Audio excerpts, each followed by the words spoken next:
Hello, hello, hello. Hi. Hey, everybody. Hi, everyone. Hi, everyone. Good afternoon. Go ahead, get comfy. It's going to be a very small, intimate workshop. So be prepared to unmute your screens. So go ahead and, adjust your computer for wherever you are. This is a fully unmuted screen. Hello. Space. We want to see your beautiful faces. Don't be shy. Hi, Miss Anna. Hi. Good afternoon. Hi, Queen. It's going to be a very small, intimate workshop. So be prepared to unmute your screens. So go ahead and, adjust your computer for where. Got a little playback audio. Yeah, just a little. Like, hey, I said that already. Hi, everybody.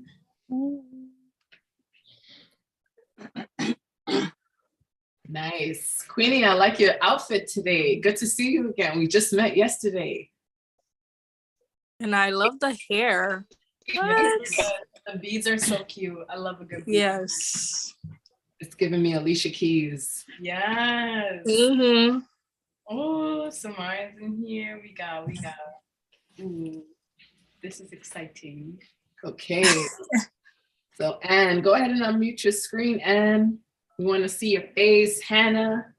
I know Hannah always has an outfit reveal. Yes. That's for sure. Hannah be eating down. Yes, we're going to give you guys just a little bit of time to get yourselves adjusted.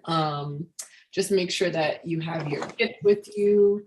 Make sure that you have your workshop workbook. For those of you who we delivered it to, you should have your printout, something to write with. Make sure you have your desks or wherever you are set up so that you have everything you need. And we're going to give you guys a couple of minutes to get that together. So Miss Victoria, how are you feeling today, this beautiful Sunday? I'm feeling good. I'm excited to be here. Very excited to do my nails with you guys. What How color are you do you feeling? usually get your nails done? What color you said? Mm-hmm. I used to get like all types of designs. I used to be really into like design and nail art, but lately I've been getting neutrals. I've been getting like French manicures and like nudes, light pinks. So today I'm excited to get back into the nail art. Nice. Yes, French nails are always like a good pickup. Yeah, I'm getting into it. I didn't used to like, I used to get like bright colors, like neons and all that. But now I'm like, I like to keep it neutral. I think I remember wanting to like paint my nails pink. And I was like, I think I was like 7, and I saw this like pink nail polish kind of clear on my mom's like dresser. And I was like, Mom, can I paint my nails? She's like, no. She's like, no, you can't do it. And I was just like, why? And like from then I like grew like so much animosity over like nail polish. Yeah. But then she finally went to go take me to do like nails with her. And I went crazy with the color because I was like, a light clear pink, I can't even get that. So inspired, I got like silver glitter nails. Mm-hmm. Yeah. I was like, take that, Mom. Yes. What about all of you guys? What do you guys do for nails? What colors do you guys like? Anyone? You're calling somebody. Yeah. Well, Osage, am I saying your name right? Hmm? Osage. Yes, you. How do you pronounce? Sorry, I don't want to pronounce your name wrong. Hi, it's Osaze. You kind of got it right. Okay. What you asked me? I'm sorry, I wasn't paying attention. Oh, I asked what color nails do you usually get, or like what style of nail? Oh, well, my favorite color is blue, so I really like blue on my nails and stuff. But sometimes I could do like a blue and then like white in the middle, change it up or whatever. I like that. Yes. That's fire. Blue is such a good color. Like it just gives me Blue has become my favorite color lately. I used to be a pink girl, but I definitely love blue. Yes, blue's good. Anybody else? Brush your teeth. And how do you feel about, what colors do you like to get on your nails? I usually just do plain colors like blue or white. Okay, so we got a lot of blue and white fans. I love it. White is pretty good. What about you, Queenie?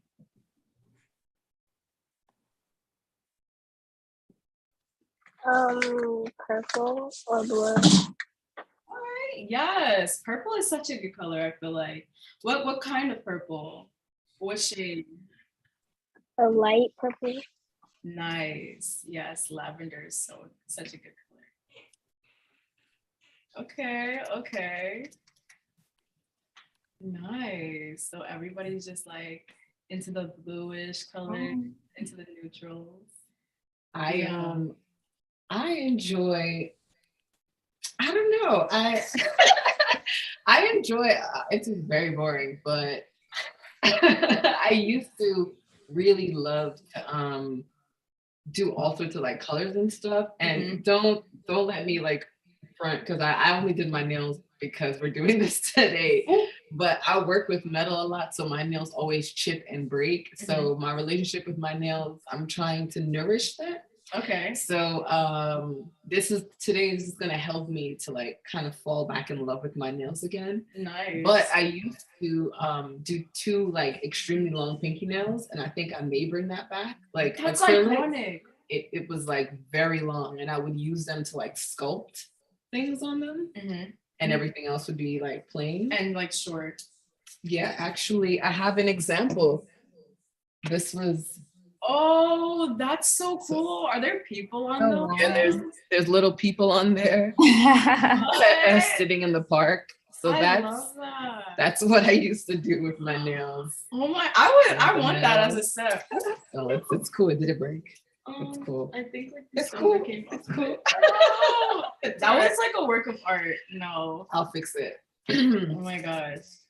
Okay, so as we are waiting, I think one of our girls is coming back in. We have a creative mentor that joined us. Hi T, how are you?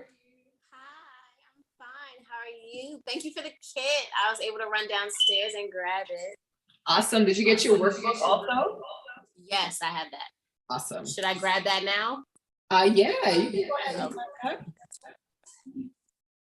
Okay, and who else do we have in here? I feel like another creative mentor popped in, may have popped back out.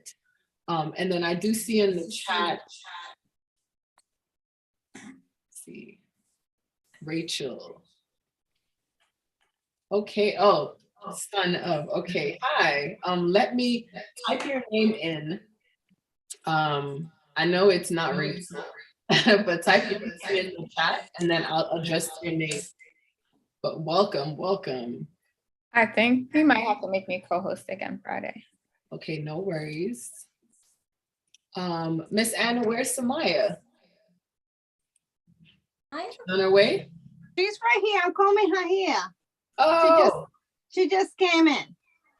okay, she's getting a little hair and makeup.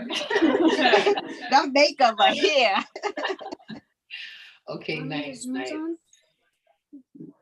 All right, so Victoria, whenever you are ready.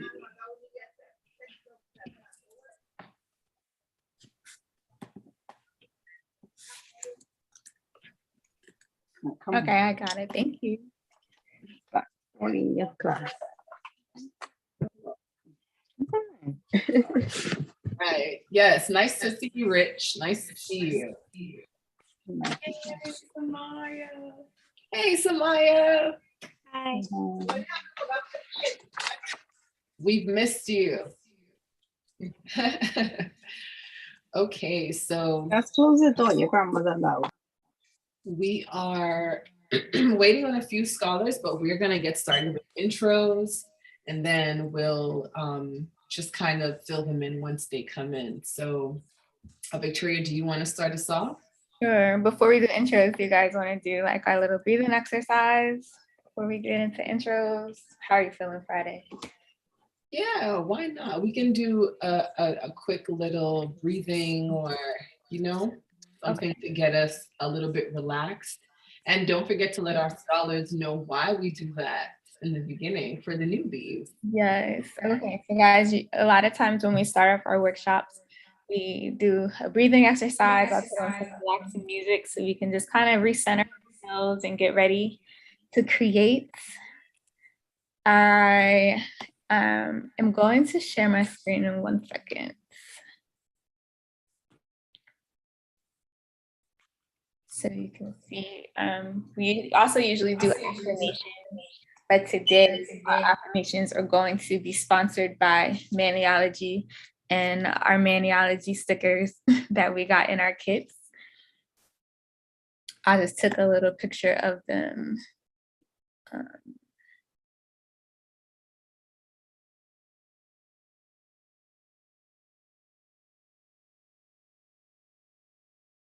I don't know if am I a co-host on here?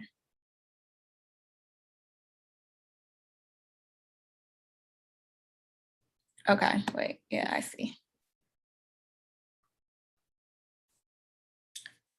Okay, so these are our Maniology affirmations. Give me a thumbs up if you can see the picture. Okay, great. So I'm gonna start an audio to just get comfortable. Take a couple deep breaths and we're just gonna relax for about 3 minutes.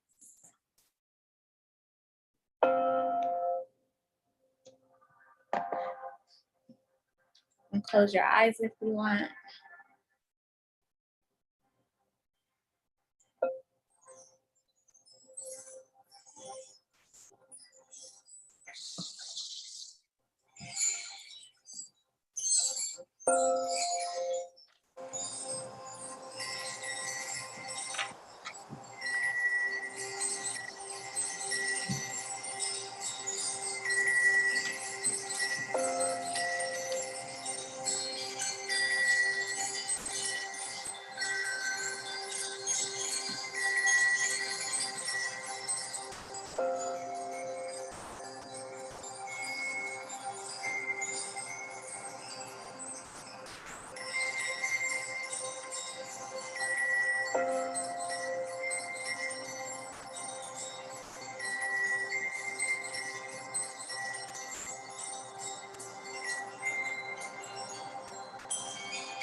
Okay, we're gonna start bringing some awareness back to ourselves. You can open your eyes when you're ready.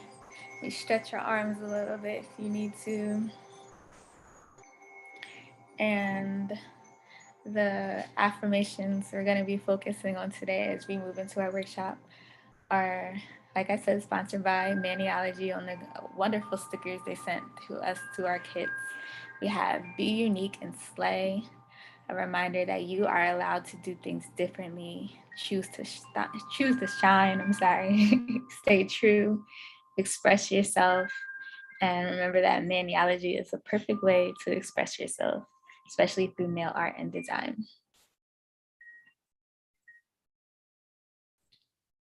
How do you guys feel?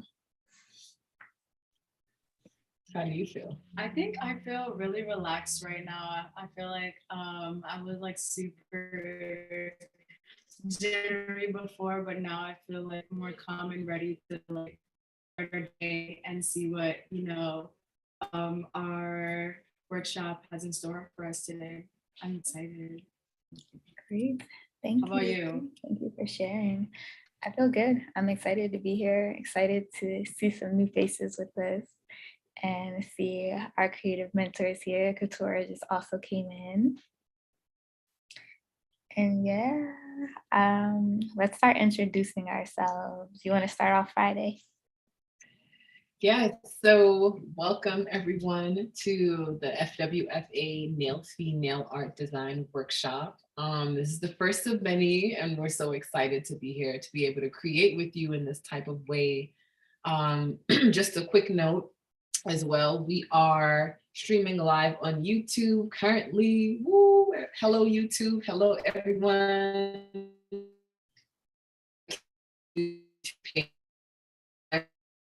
The link in the chat so everyone share. Go ahead and send the link to your friends, your family.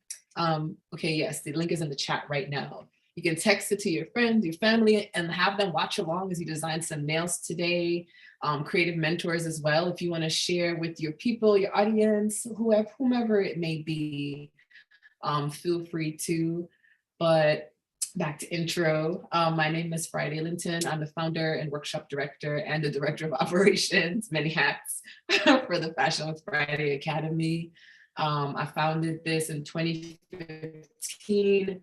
And it was, a really cool way to merge teaching fashion and creativity as well as entrepreneurship. I know a few of us had conversations about entrepreneurship recently, like Queenie. Yesterday, I gave you a little spiel about what entrepreneurship is. Can you tell our girls what entrepreneurship is? Go ahead, unmute. It means to like start your own like business. That's right. Virtual high five. Can I get a high five? Hey, nice. Yes, so entrepreneurship is starting your own business. So taking that, whatever that creative skill is that you have, whether it be you want to be a painter, you want to be a sculptor, you want to design your own fashion line, or like these amazing creative mentors here with us today, you want your career to be surrounded by the art of nails and beauty in that way, you can turn that into a business. So, I was always like that as a kid. And I started my own business as well. So I told myself, you know what, there must be other people who would want to know how to do this, specifically younger creative scholars. So yeah, super happy to be here today. Super happy to meet all of you and some of our returning scholars. Happy that you're here. That's Samaya, Hannah, our OGs. And for the newbies, Queenie, who do we have here? Rich, Anne, and I'm gonna call you O, okay? Because I don't wanna mispronounce your name. So O, my girl O is here as well too. And fun fact, we have two OG folks here in the space. One, we have Gloria. Gloria is a Fashion with Friday Academy alum. She was a part of our 2020 graduates, That's and she's now in college and studying fashion and a famous stylist. Stop it, please. She is amazing and definitely someone that you guys can learn from. So if you have any questions about what it's like to be in the industry, Gloria is here for those answer questions, as well as Tiny, our creative mentor. She was actually I think you might have been one of our first creative mentors ever, like once I started this. Yeah, Tiny was around when we were a part of an after school program. That's how we started. So you see guys, small beginnings, they're always best. The humble beginnings are always best. So yeah, she would come and do nail art classes with us. And it was always so fun then. So, naturally, as we're growing and, we're doing this on a much larger scale, Tiny had to come back. We had to have our OG nail art creative mentor come back to lay the foundation that she's laid with being our first nail art design mentor. And then we have an amazing creative mentor, Katora here, who's new to the bunch, but we're so excited to meet you and learn about what you do within the nail art industry.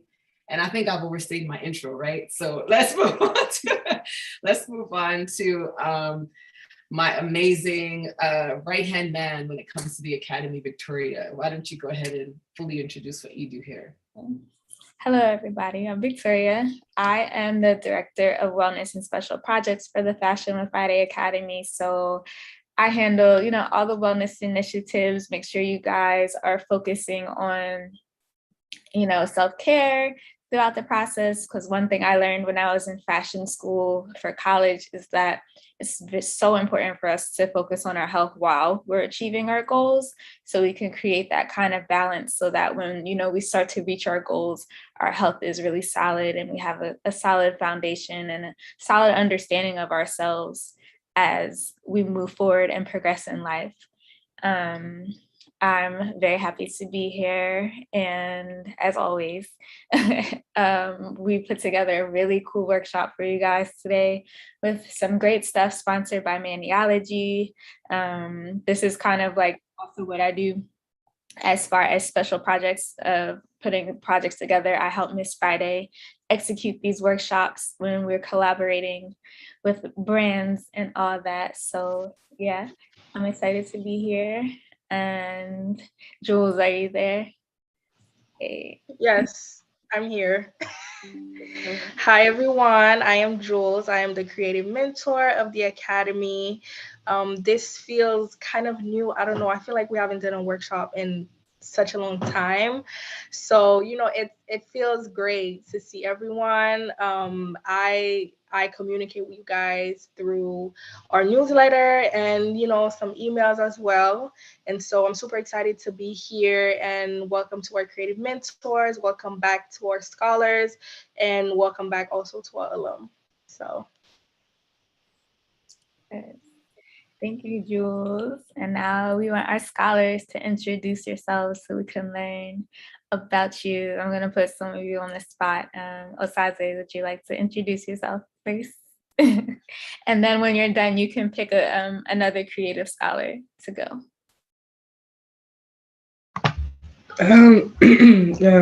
Wait, what do I say about though? My name's Osaze, I guess. Do I say my school? Yeah, sorry. You can say your name, where you're from, and what you're excited. Actually, our icebreaker for today is sharing how we express ourselves. So you can share a way that you express yourself. Okay, so my name's Osaze. I was born in America, but my parents are from Nigeria, so I'm African. I express myself by I'm not the best artist, but I do like painting. So yes, and as I said before, my favorite color is blue, so I do like to use a lot of blue paint and stuff. So yeah. I'm supposed to choose somebody else? Yes. Anne, I guess.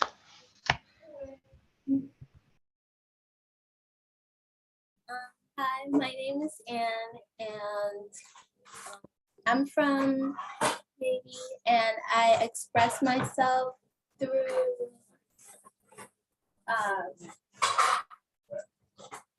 my clothes and what I wear and dancing. That's beautiful. I love your head wrap, by the way. It is so pretty. Thank you. You're welcome. So go ahead and call on someone and go next. Weenie? My name is Queenie. I'm from America. My mom is from Grenada. And one way I express myself is by like art because I like drawing and stuff. That's Thank you beautiful. for sharing. You want to choose another creative scholar to introduce themselves?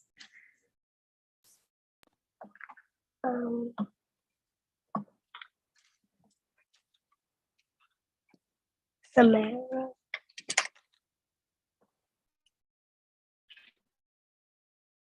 Okay, Samaya.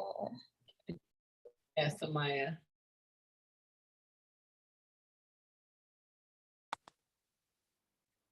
Hi, my name is Samaya. I'm I'm American, and one way I express myself is through my dancing.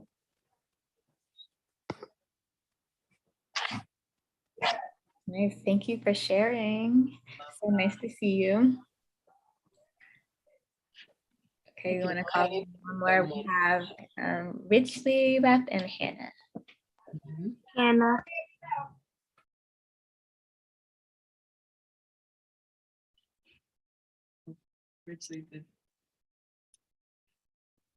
I don't know if Hannah's available. She did say she was traveling. Are you there, Hannah?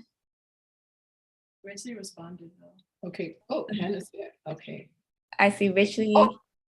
Richly said he's from CBAM middle school from America, but whole family's Haitian. So I'm kind of Haitian, and he expressed himself by your smarts and what he does best. That's awesome. Thank you for sharing. Do you have your is your microphone and your camera working today, Rich? I know Rich mentioned that the camera isn't working. I'm not sure if the microphone is working as well. Okay. So, okay, we can also do our creative mentors.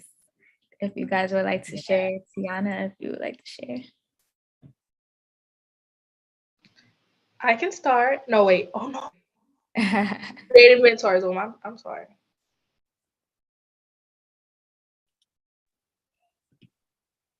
So wait, do I speak now? Can you hear me? Yes, we can hear you. Okay. Hi, everyone. My name is Tiana, but you can call me Tiny. I started doing nails in 2011. It was just as a hobby. 2012, I went to cosmetology school to get my license, so that way I'm able to do nails legally on clients. So I've been doing that since 2012. I got my license in 2015, and 2015 is the year I also created my brand name, which is Tiny Luxury. That's a play off of my nickname, Tiny, because I'm short. I'm 5 feet. But yeah, I never really had a passion for nails.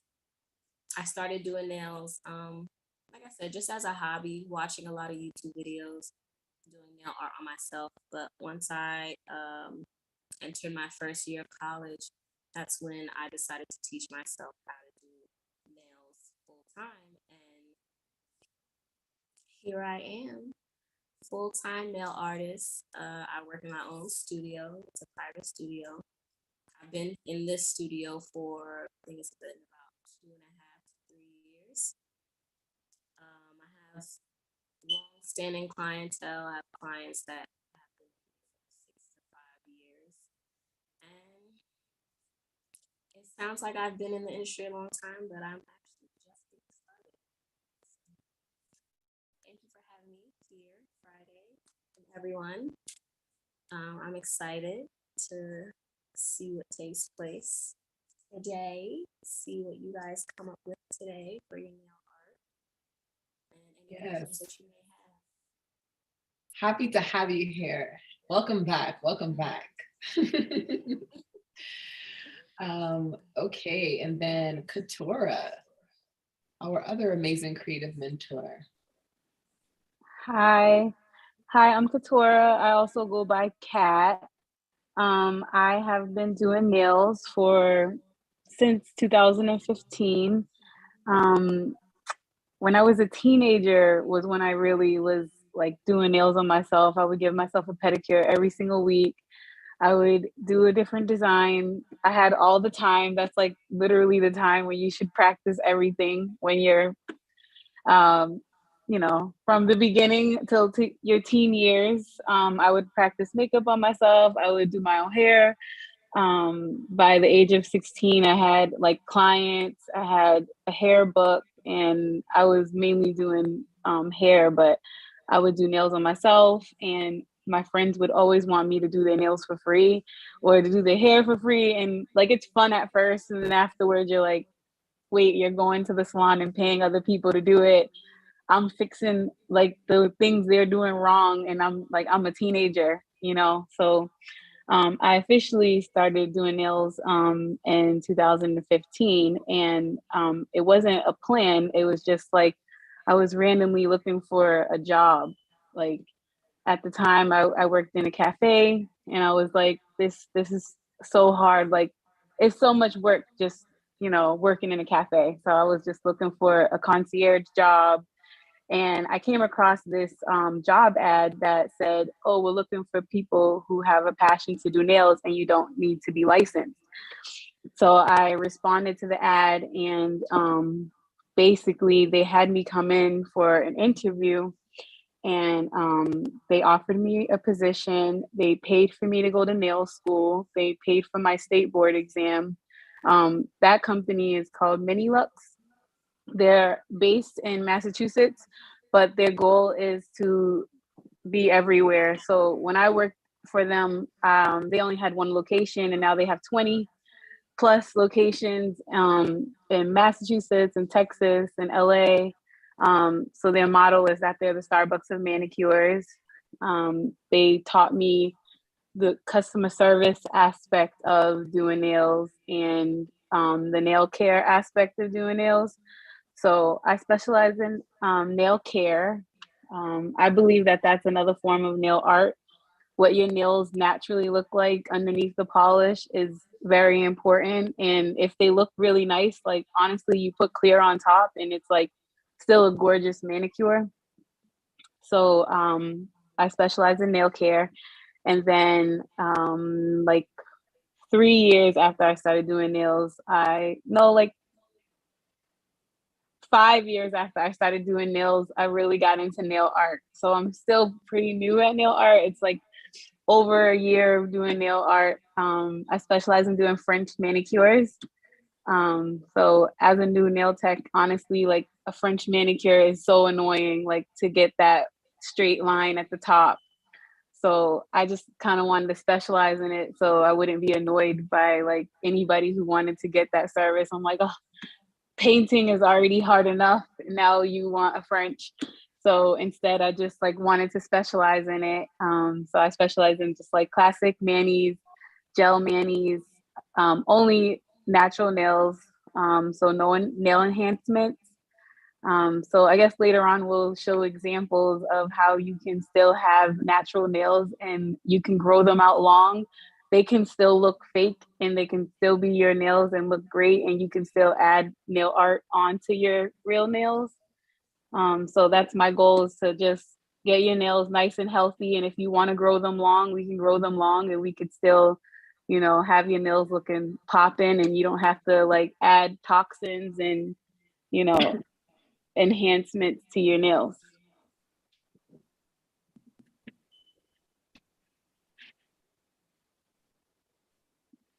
So, Thank you so much for sharing. My microphone was stuck for a second. Thank you so much. We're so happy to have you here. And let me see. You guys, Friday, do you think you're ready to jump into the discussion? And thank you everyone for sharing how you express yourself also. That was really great. I know we have a lot of artists in here, so Jules is your reference point for that. She's our artist and our painter who can help you guys with any questions you have about painting. And yeah, so let's get into like our nail tech and our nail art discussion. So I guess I'll start off with a question I have. So Tiny, what's your favorite I know Couture said like she likes to do like French manicures. Like, what's your favorite type of like nail designs or nail painting you like to do?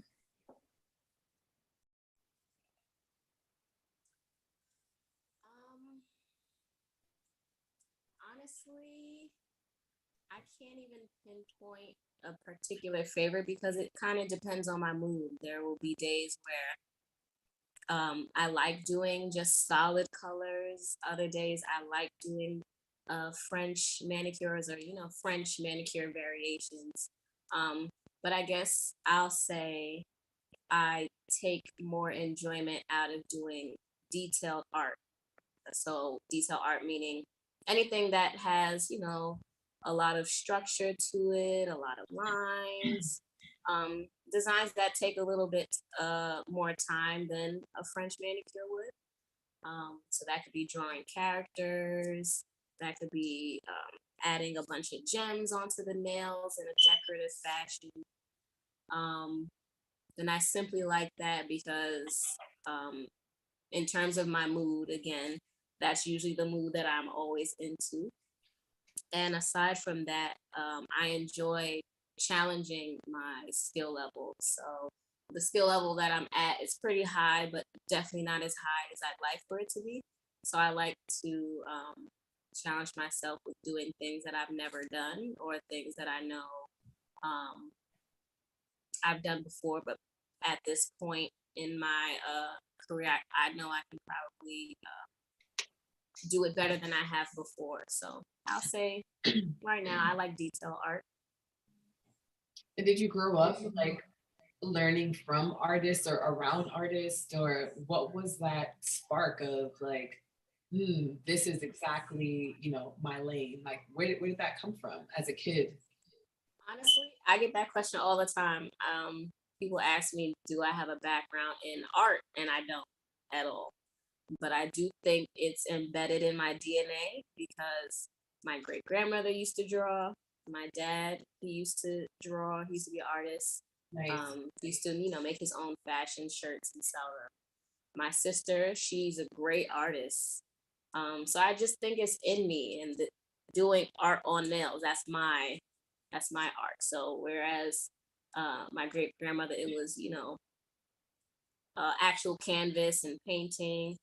My sister, actual paper canvas and drawing. My dad, uh, the canvas would be clothing. My canvas is nails. Love it. Love it. Nice, thank you. To our scholars, do you guys have any questions that you would like to ask?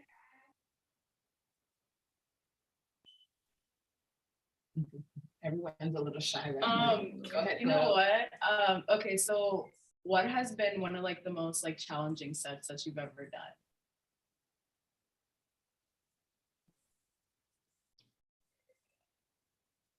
Is this a question for me? Yes.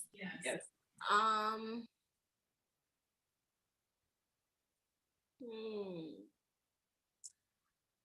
Okay, so a few years ago, there was this one set of nails. I usually have my clients bring me inspiration of, the vibe that they want on their nails. So my client, she brought in a picture of filigree. Now, if no one here knows what filigree or Baroque art is, think of like those very old buildings in Rome and the curled architecture within the buildings. So she brought me a photo of that, and I never done that before. So usually, if my clients bring me something I've never tried, the days before their appointment, I'll practice and just to get a feel for what I should use product wise or how I should move my hand, which one of my brushes works best for me to do the art. So I think that that was probably the hardest, but it ended up coming out way better than I imagined. She was very happy with the result. I had never done it again after that. But just knowing that I'd never done it, and when I did it, it came out exactly how I imagined. I was very excited. So I do hope to get challenged with that again. That's a great story, to be honest. Like, you never done it before, but you ended up like killing it at the end of the day. Yes, I was very happy. Nice. I also do want to hear from Katora, Miss Katora. Same question. What was the most challenging sets that you've ever done?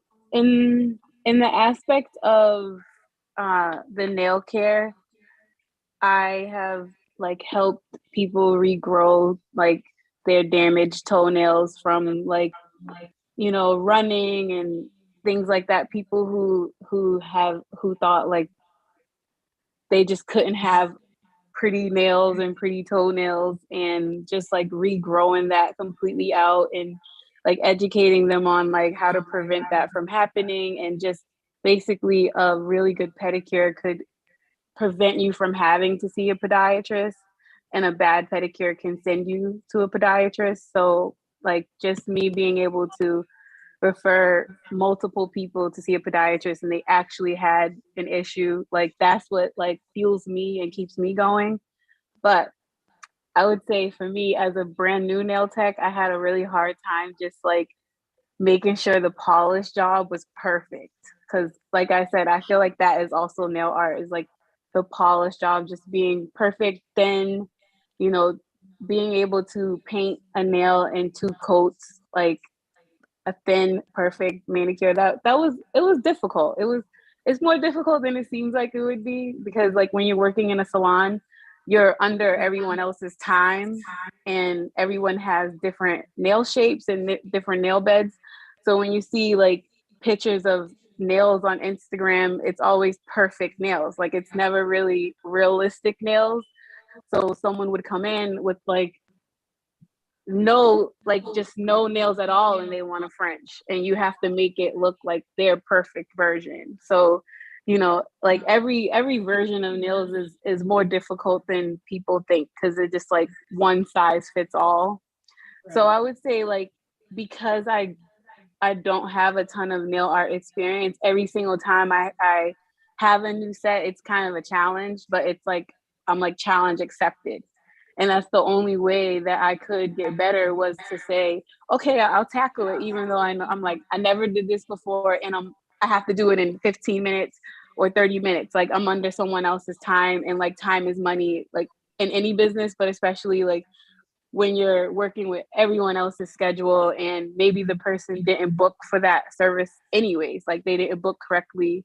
Maybe that nail art takes 30 minutes, but they like never even booked for nail art at all. So I would say, yeah, every time I get nail art, I think it's a challenge. Yeah. Yeah, you definitely have to make it perfect. I feel like you're always working with your hands, and like in my like interpretation of nails, I feel like nail art is like manifestation, because you're always like touching something. Maybe you're giving somebody a handshake, or you're receiving money, like energy exchange. Yes, exactly, yeah. That energy. Mm-hmm. So, and you're holding the person's hand the whole time. Like nails is the only business where you're face to face with someone the whole time. Like when you're getting a facial, your face is here and they're behind you. When you're getting your hair done, they're behind you. But like nails, you're just face to face and you're touching the person the entire time. Right.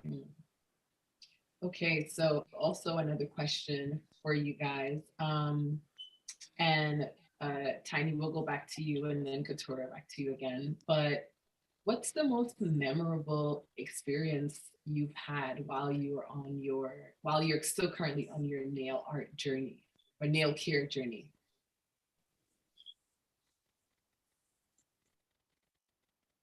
Oh, you want me to answer first? Sorry. Either or. The most memorable. Yeah, something that stuck with you. It could be a lesson that you might have learned. It could be a client that, you know, really taught you something that stuck with you.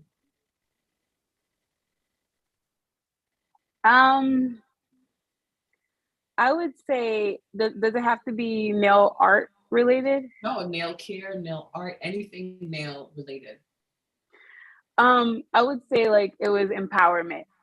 I was training like in a spa for like between nails and aesthetics because I do both now. And the salon owner, it was a very demeaning experience. And after that, I had a client who was with me and she just like empowered me to like get back on the right path. And sometimes like in the beauty industry, you'll meet a client or a coworker or a salon owner or somebody who can really inspire you, or they can kind of push you backwards. um but she was just like, no, you went to school for this. Like, you can't allow people to think they're more of an expert than you are. And it's kind of easy if you grow up in like in a foundation where you're not really being supported anyways, and then as an adult you have to like figure it all out. So like every day is a learning lesson, every day is a new challenge. So just, having the right people around you can really keep you on your path. And she just reminded me of like how hard I worked anyways. So it's like you might meet an employer who will make you feel like you're not worthy. You might meet a person who might make you feel like you're not worthy, or you could be that person to make someone else feel worthy when they don't feel like they are. So like we are like inspirational leaders, but so are the people who are sitting across from us. So I feel like it was very memorable, like just thinking of the support that I got from her. Like I got to practice on her during the shutdown. I was a brand new esthetician. It was really hard to get experience when you have no experience. Nobody wants to give it to you. So she purchased me a gel machine, like all these gel polishes. She wanted all the works done, and she let me practice on her. And I think that's valuable, especially for brand new nail techs, because you want to utilize the people around you. You want to practice on your friends, your family, your clients, because you might start with nails and then you want to go to aesthetics and then you want to do cosmetology, or you might start with cosmetology and then you go to skin and then you go to nails, or you might just want to do a whole different job. But I feel like everything is so connected. Yes, thank you for sharing. I think that's very true. We find empowerment in places that we don't always expect. So that's beautiful that you were able to get that from a client that you were actually working with. And Tiny, how about you? What's a memorable experience that you've had so far? I would say my experience was similar to what was just mentioned. Mine is in a different way. Um, so before I got into the studio that I'm in now, I used to work in other salons. So I would work in the salon and I would have my own table or my own section and take my clients there. But unfortunately, with each salon space that I was in, there was always something that either didn't feel right or didn't go right. And, some negative emotions or things arose out of each situation.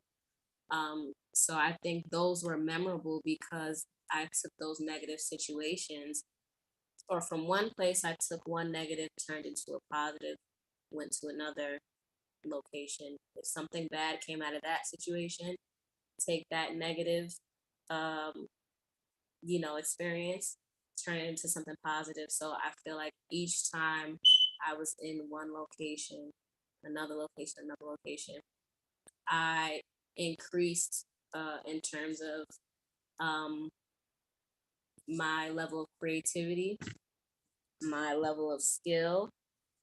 Uh, my clientele increased, my customer service increased, everything that encompasses me as a business person and as a business, it got better by taking those negative lessons and turning them into a positive to create a positive situation for myself. So, I as love bad as it may sound when you're in it, those negative experiences can definitely help you along your journey. So, it's natural to feel away in the moment, but when you think of the long run, you'll be happy that those negative experiences got you from point A to point B and forward. I love that. That's great advice for our scholars in general. And not just when you guys are, creating or thinking about running your business, but just in life. You pay attention to all experiences that you gained, and you turn them into a positive. You learn from them, and that's how you turn them into positives. As you can see, our creative mentors have both faced challenges. They didn't just start and everything was perfect and their careers are perfect. There's no such thing as a perfect business, a perfect career, a perfect life. It's not, it just doesn't, it's Yeah, just it doesn't not it. exist. It just doesn't exist, but there's beauty in that. And as an artist, and for a lot of you who are artists, you will learn that, and you are learning that sometimes those tiny little mistakes, they turn into the beauty of what you really want to create. Um, just speaking from the art perspective, Jules, I would love for you to chime in on this topic about, just the creative process. Can you give us a little bit about, I know you work on canvas to like kind of put up on the wall, and these ladies work with nails as their canvas, whether they're, caring for it or designing on it. But just speak to the creative process just a little bit. My creative process is similar to, I think, Tiny's, because she was speaking about, her, just her mood and how she feels. And so I can totally relate to that. I am Haitian, just like Rich Lee. And so my creative process, the inspiration a lot of time comes from my experience as a Haitian living in America, because I wasn't born here, I wasn't raised here.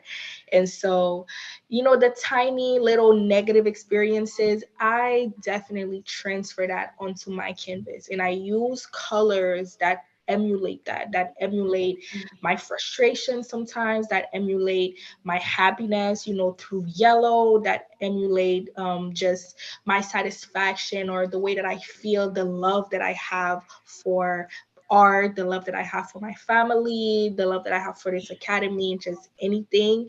I definitely use color and shapes to transfer my emotions onto the canvas. So I hope that answers the question. Yes, that was beautiful. That was beautiful. Thank you. Great segue into, us kind of thinking about how we use our creativity and how we use our, emotions to create beautiful nail art designs. Victoria, do you want to take it from here? Sure. Okay, so time just moves so fast. These workshops, but I do have like some images that Kat sent over, so you guys can see like some type of the nail designs that she does. And while we look at this, we're kind of gonna multitask here. So while we look at this, Kat, feel free to talk about anything that you want to, and as well, we're gonna start. Scholars, you guys have your workbooks, your workshop workbooks. There's a page in your workshop workbook that has like a hand on it. It's the dream nail set sketch page. So if you have this available, like Gloria is holding it, we are going to sketch, what would your dream nail set look like? Like, a lot of times with paintbrushes, it can be very tough, very challenging to get things on nails. Like Tiny said, she had to do, architecture inspired nail design, and she pulled it through and she got it done. So if you guys could like put anything on your dream nail set, like what would it be? So you can kind of use this page to sketch that. You can use pencil, colored pencils, whatever you have to do that. And while you guys are working on that, I will share my screen to show pictures And Tiny, if you also at any point have any pictures you want to share, just let me know. If you want to like pull, I don't know, like pull them up on your phone or send them, we can share them as well. So let me see. Send that? Would it be email or Friday? Should I text it to you? Because I don't know how to. I have it. I have some of Tiny's images queued up. Okay, great. So here are some of Kat's nail designs. This one's super cool. I love it. It's so cute. Can you guys see my screen, right? Yes. Okay, cool. So this is the first time I did flames. nice. I love the colors. It's different to have, like that lime green and the blue with the flames. I like that combination. Thank you. This is cute too. I love this the one's like negative space. Mm-hmm. I like this one a lot. The matte colors are my favorite. And I actually did those on myself. Wow. That's good. Did you use like a hand painted brush to do those? Yeah, a little nail art brush. So that was, I'm glad you brought that up actually, because at first I felt like I couldn't do nail art, but I just didn't actually have the proper brushes. Mm-hmm. So I brought Nicole's brush collection, and then I was like, okay, this is so much easier. So when you have the right tools, you'd be surprised what you can actually create. Mm-hmm. So that was like my lesson. This whole time I just have the cleanup brush. So I'm like, I can't do anything but dots with this brush. So when just, try to get all the different tools that you can get to create all these different nail arts, because it's sometimes like the nail art is easier than it looks, and sometimes it's way more difficult than it looks. So it's just like good to see how the person got to the finish point by using all these different brushes and different products. But I believe the next picture you were going to show is the manicure.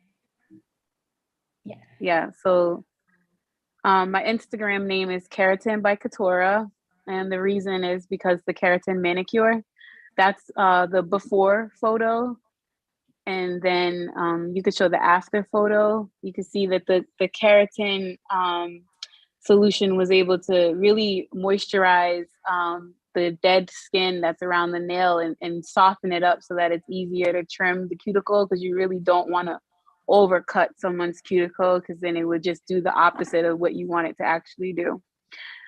So my goal, like I said, is to nourish and rebuild the nails. So that's why I named my Instagram Keratin by Katora. And even when I'm doing lashes, I do keratin lash lifts. And I'm just all about like rebuilding the natural of what you already have. Enhancements is great as well. And that's why it's good to go to someone who specializes in enhancements, so that they won't ruin the natural nail that you have underneath. And if you do happen to get your nails ruined underneath, then I'm the nail tech you go to that can rebuild it. And then you can do whatever you want after that. But that's just an example of how your nails can look before and after. If you just, you can give your nails any kind of treatment, even if it's putting oil on your cuticles every day. Like, you'd be surprised. People do not know that. People will oil them once every 2 weeks and they feel accomplished about it, but every day is great. Just even putting lotion and body butter, like even your skin is art, so thank you for showing those photos. Thank you. I think I started kind of out of order, so here's you. That's just one of the conventions. So just want to show, like, for anyone who does ever want to become a nail tech or a beauty industry worker, you also can go outside of the salon and have new opportunities. You don't have to only work in the salon. You could become an educator. You could become a vendor. There's so many different opportunities in this very growing beauty industry. There There's another one. That's super pretty. The flowers. And like I wanted to show that one just to show like the different shapes and different skin tone and different lengths with the same exact color. And sometimes with skin tone, it can change how a color does look on someone. So it's nice to just like know what colors to recommend people. Like some people might have pink undertones, red undertones. So it's just like good to know like what colors will flatter you, what colors might pull color from you, what colors might make you look more youthful, those kind I of have a things. question very quickly, if you don't mind. I don't mind. Yeah, you mentioned something super interesting about pink undertones or red undertones, I believe. Would you mind explaining that furthermore for me, to be honest, and the creative scholars? Yeah. So like when I first became a nail tech and then someone's like, oh, do you have a more blue red or a more orange red? I'm like, what do you mean blue red? Like that's so confusing. So it's just like that's kind of a metaphor to skin tone. So like you could look at your veins, and if your veins are blue, you're like a cool skin tone, and if your veins are green, you're more of a warm skin tone, and then you have neutral skin tone that might have both. So for the skin tones that range from very fair to browner, the fair skin, they may have like pink undertones. So then you wouldn't want to recommend like a coral or a rose. You want to recommend something that's more like creamy, like contrast. Like your goal is like contrast. So whether it be like way lighter or way darker, or some people want the same skin tone look on their nails. That's not as common, but it is a look. So those could be like the neutral people. But does that answer your question? Yes, it does. I'm just checking out my veins right now to see. Thank you. Yeah, that's very true, because sometimes I'll see like nail polish in a bottle and I'm like, oh, this color is so cute, but then I put it on my hand and I'm like, oh, I don't like Yes, the way it yes, looks. totally. Yeah. This is a cute French pink. Yeah, so you can have fun with French. Mm-hmm. You know, you could do like opposite, or you could put the line near your cuticle. A lot of people like French also because when it grows out, it doesn't really show that it's growing out, you know, because it's like a clear base. So then like 2 weeks later, your nails, like they don't look terrible. Whereas like a solid color, I'm like, in 2 weeks, I need my nails done so bad. So a French is nice for just extending your mani. You want to get 2 or 3 weeks out of them without them looking terrible. Thank you. Yes. Okay, so you guys, while you guys are still working, So we have some more. We have some yeah, I more. know. Yeah, I know. I gotta say, while you guys are still working on your sketches, just make sure like that your sketches also are a reflection of how you express yourself. Like we wanted to kind of tell a story, or we want you to share the story once you're done about your nail design. Yes, and thank you so much, Katora. Yes, Katora, I always love your French nails, and I feel like the first one was like more of my style, like the neons and like the little happy face. That was sick. Thank you. I could see like those nails maybe on like Dochi. Those are pretty good nails. Oh, thank you. Yeah. Yes, ladies, as Miss Victoria mentioned, as we are showing you these nail designs, it's not for you to feel as though you have to emulate or do exactly what you're being shown. Miss Victoria said it perfectly. So you should design your nails based upon, how you're feeling, or what if you were, not if, when, for those of you who want to become nail techs in the future and nail artists, what would you design for your client?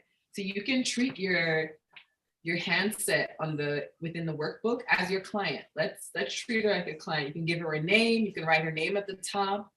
You can even think about, okay, maybe she's going to a wedding, or maybe she's going to prom, or maybe she's going to the park with friends and she wants like sunflowers on her nails, So there's so many ways that you can get creative with how you design there. And then I am going to pull up some more inspiration from our other creative mentor, Tiny. Let me share my screen. Victoria, I don't have them in a slideshow. Victoria was very advanced. I didn't have them in a slideshow. I just put them into the Google Drive folder and just, hit the arrow button. And also, guys, too, while you're creating, even if it's like not even for a specific event, like if it's like based off your favorite movie or, your favorite musician, just anything, the possibilities are limitless. That should have been the our affirmation for today. Your creativity is limitless. Just remember that. Okay, so can I get a thumbs up if you guys can see my screen? Yep. Okay, so Tiny, go ahead and walk us through some of these. I pulled up about 5 from your Instagram. Walk us through maybe some inspiration or, just your thought and creative process when it comes to these nails. So we have this beautiful gold bubble. Can you guys hear me?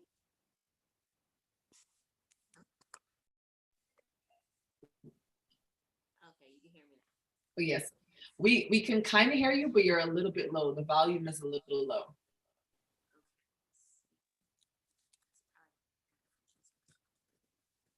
Can you hear me now? Yeah. Okay, so for these nails in particular, I was inspired by another nail artist. I saw she did something similar and I thought the design was cool and I definitely wanted to do the same for one of my clients. I had, I posted the inspiration in my story just to see who would be interested because, sometimes with my clients, they like to play it safe, which is fine if, that's their style. But, once again, what I mentioned earlier, my mood usually is very extra. So a lot of times I don't have clients that come in and bring me inspiration that's too exciting. So, I was happy to have found the artist that originally did something similar so that way I can do the same. And also, when it comes to using nail art charms or gems like you see here in the photo, my favorite color to use is gold. So once I saw gold, I was like, I have to do this.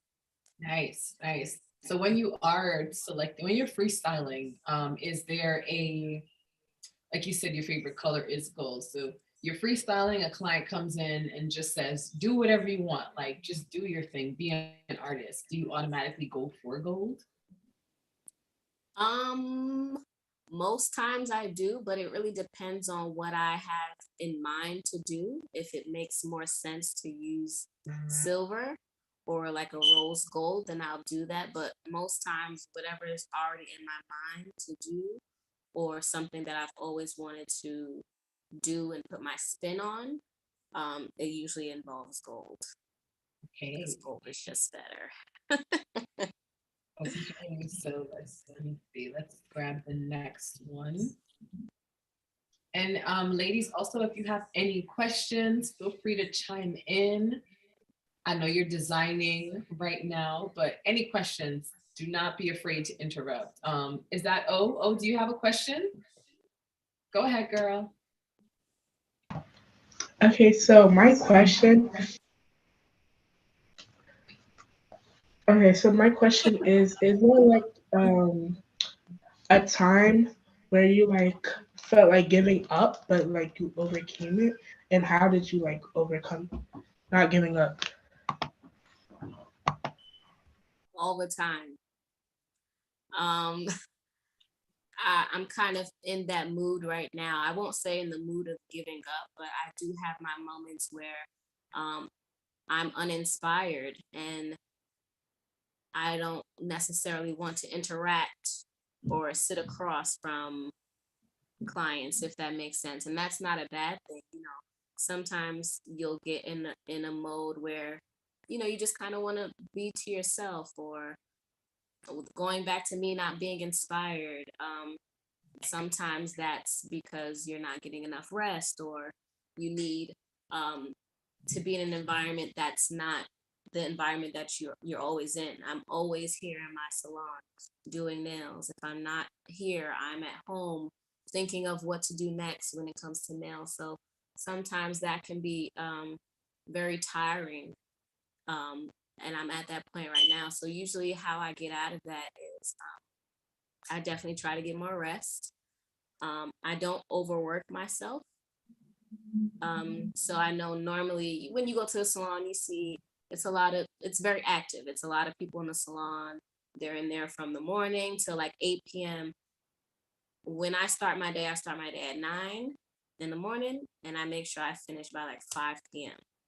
I don't go any later than that.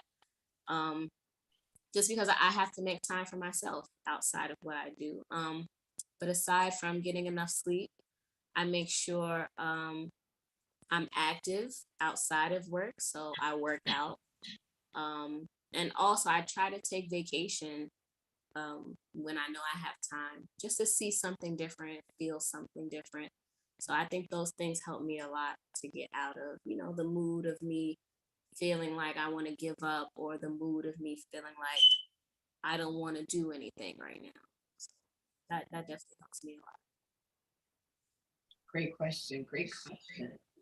Does anyone else have questions? Feel free to chime in. We have Samaya, our gentleman, Rich. Anyone else? Okay, no worries, no worries. Thank you, O. I'm going to jump back into showing you guys some more of Miss Tiny's work. Let's go to something colorful. Let's get some color. Oh, that's Miss nice. Friday, where is Miss Tiny and Miss Cat located?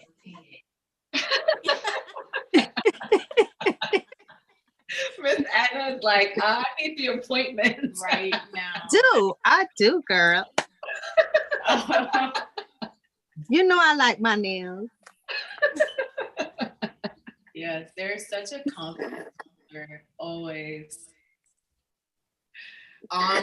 Ladies, are you located in Brooklyn, in New York? In New York, yeah? And Philly? Yes. Yes, I'm in Brooklyn. I'm in Bed-Stuy, Brooklyn. Unfortunately, I am not taking new clients at the moment, but from time to time, I do post in my Instagram story, different dates and times that I make available from time to time. If, So don't worry, my clients don't fill up that space. I will keep you updated, Miss Anna. Not a problem.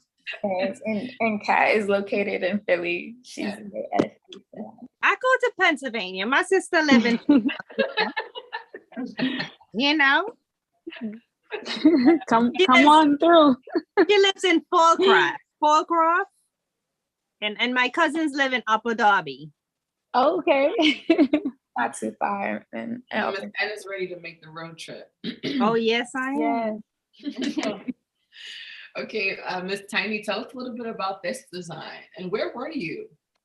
Or are those your nails? No, they're not. So this is my client. My client, she travels a lot.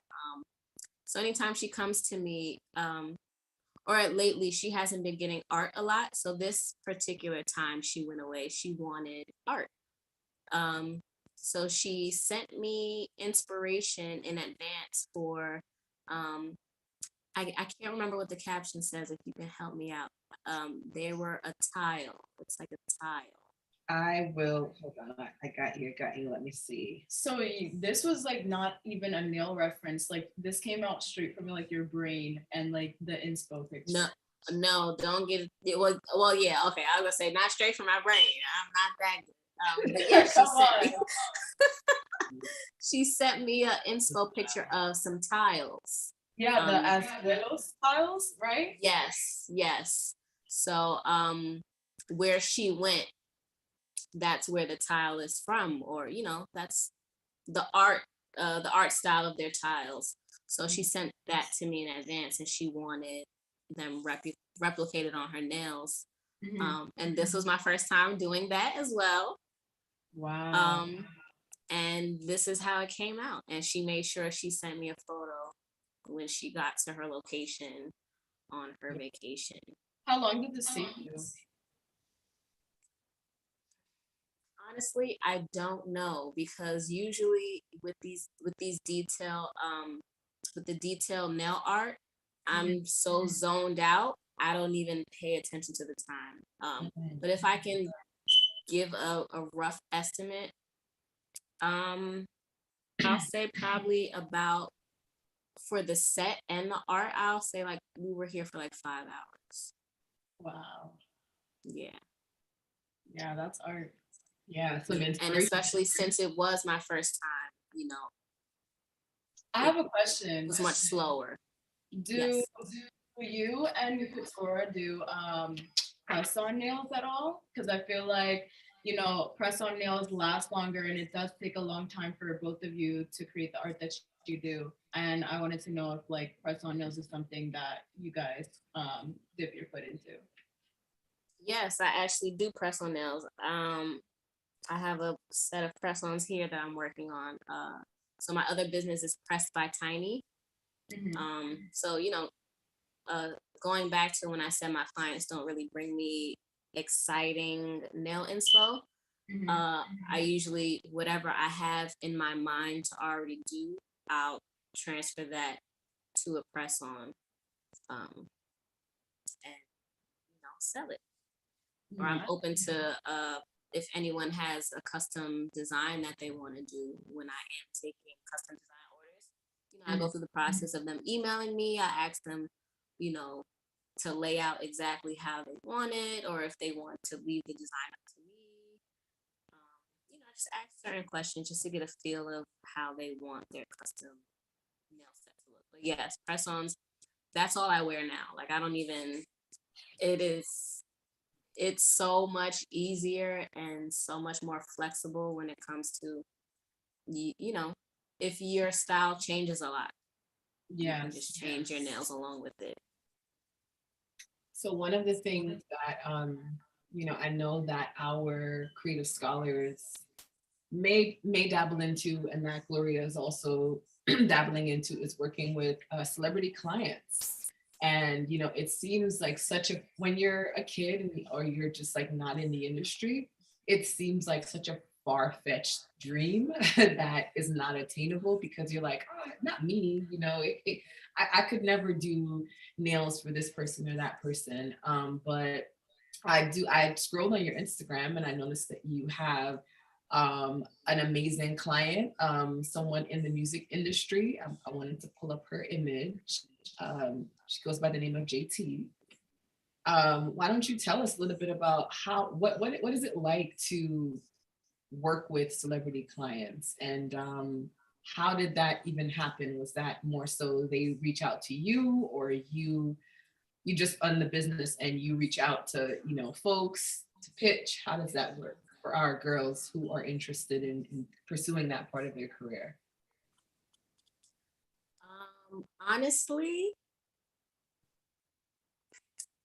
when you're on the outside looking in terms of like wanting to or hoping to work with celebrities, it seems very exciting. But when you're actually, it really depends on the celebrity as well. But when you're actually working with them, you realize it's not what you think. It is not what you think. And I say that in terms of, being that I have regular everyday clientele, there's a cap on how long my services should take, or what time I should finish, what time I should start. I'm here with all of my products easily accessible to me. But when it comes to working with celebrities, 99.9% of the time they want you to come to them, which is fine, but it really depends on just how much you have to bring. So with nails, it's a lot more involved as opposed to hair and makeup. Hair and makeup, with the hair, you just bring your combs, your brushes, your wigs, and whatever other little things you need to bring. With the makeup, you just need to bring the right colors, your brushes, and you're good to go. But with nails, it's like you really have to ask the client, what is it that you're looking to do? Because there's so much product and it's just impossible to bring everything Right. to the client. Unless you have a truck, you have like a nail truck, and then you're like, yeah, I'll this is where we're gonna stop today, but we can't do Exactly. everything. Yeah. And the tools Exactly. are so small as well. Like that's like a tedious thing that you're doing. Like It is. And although the products are very, they're very tiny, it'll be like a little bottle or a little thing. When you're loading up, your suitcase turns into 2 suitcases and they're very heavy. Yeah. I carry a table and a chair with me. Once again, I'm 5 feet, 150 pounds. I'm very small. And I don't drive. So, all of this I have to take down into the Ubers by myself. It's a lot. And then once again, when it comes to the celebrity client, it depends on how their personality is. Sometimes you come across a celebrity, they're not as nice as you would hope that they'd be. But then there's other times they make your experience very pleasant. So it working with celebrities, it really depends. But you just gotta go in and hope that this process is as smooth as possible. If not, it's okay to let the client know, like, we're under time constraints. We got to get the show on the road, or, because they like to drag your time too. I get it. They have things that they have to do, but you do as well. Once again, what was mentioned earlier, time is money. So, but in terms of me working with these celebrities, I don't extend myself. I'm a very shy person, so I don't even know how I would start by attaining these clients. But luckily for me, the people that I've worked with so far, I was reached out to directly by someone on their team by way of someone else in the nail industry recommending me. So for JT in particular, she was on Twitter and she asked her Twitter followers for a nail artist in New York City. And, people were sending her recommendations. She'll go to their page and she'll say, no, no, no. And I'm not on Twitter, so I had no knowledge of this until after the fact. I saw JT in my DM and she said, hey, can you do my nails? And I didn't believe it was her. I was like, who's in my DMs playing a joke on me? So once I saw it was her, we exchanged details. I found out later that it was actually my hairstylist that went on Twitter and recommended me. So I thought that was cool. So a lot of these clients I get by recommendation. That's awesome. That for both of you, I just want you to briefly touch on one thing before we show some nail designs that we are working on. So ladies, yes, continue to work on your nail designs and we'll show what we have in a few. Miss Victoria will call on you so that you can let us know, why you chose it and so on and so forth. But something that Miss Tiny mentioned that I have to kind of pull out and pull in Miss Katora is recommendations and personality and how important that is when you are, moving throughout. We talked a lot about creative, but moving throughout the business world. These women are both outstanding women and they're both very friendly and very personable, and you want to work with them because you're going to get a good experience, whether it is through conversation or through the talents that they have. So can you both, Katura, you can start, but speak on how important it is. Let our young girls know how, and young gentlemen know how important it is to be a good person and have a great personality in any industry that they want to work in. It is very important because word of mouth really does spread anyways. And even if you're working for someone else, you yourself is still a business. You yourself, you still are a name, you're a brand, and you still have to sell yourself. So it doesn't matter if you work for yourself or for someone else, you are still your own representative. And people will come back to you because of your personality or because of your conversation, and of course your skill, number one. But if you don't have good customer service, someone will still probably not come back to you, even if you are an amazing nail tech and you've been doing nails for 20 years. If you don't care about that person's business, or if you don't make them feel better and, you know, make them look better, then, you know, they're not going to come back. But customer service is just important in any job that you do. You don't have to, you know, completely give up yourself. And that is the amazingness of the beauty industry, is that like you want to still be an individual, you still want to be creative, but it is very important to have good customer service. And to piggyback on the conversation that you guys was just having about celebrities, I was able to give Patti LaBelle a pedicure because of, you know, word of mouth. Like, she walked into the nail salon I worked at and the owner recommended her to see me. So she knew that, you know, I was going to have great customer service. I specialize in pedicures, and she wants to make her salon look great. So, you know, she was like, she put Patti LaBelle automatically in my book. I was just like, oh, word, I wanted to meet her anyways, you know. So like my advice to answer the question that you guys asked, when you are dealing with a celebrity, you still kind of want to just treat them like a normal person anyways, because you might get too excited and accidentally cut them or something. So you need to relax and just be yourself and have good customer service, and honestly treat everybody like a celebrity who's in your chair. You know, make everyone feel like they're royal, because when else are you going to feel like this? When you go and you get a service. That's the number one time when someone should treat you like your royalty. You are paying them to. You're paying them to do a service, to treat you great, and you know, that's basically the basis of it.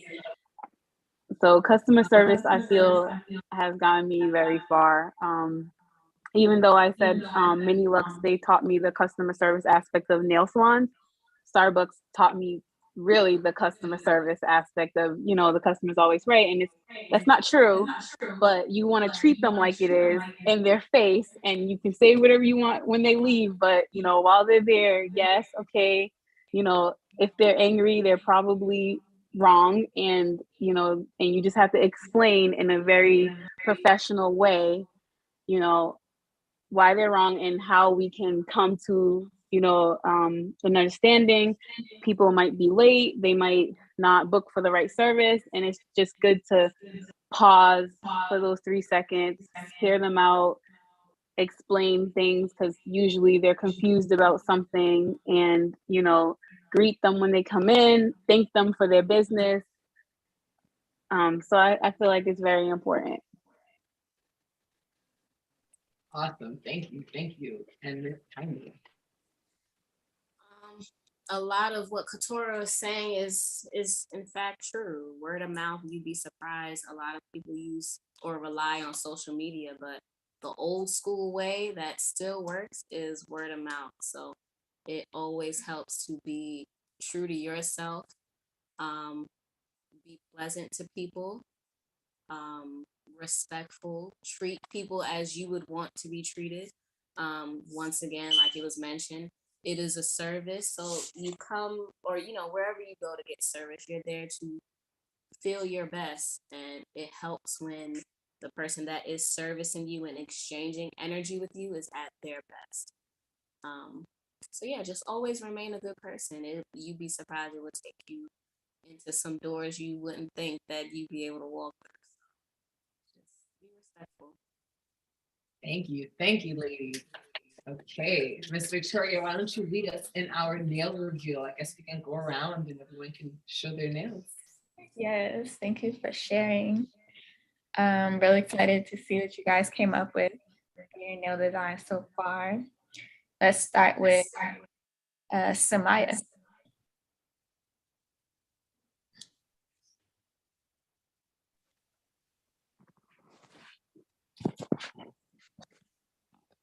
Hey, Samaya, so let's see your nail design and tell us a Nail little design. bit of the inspiration behind it.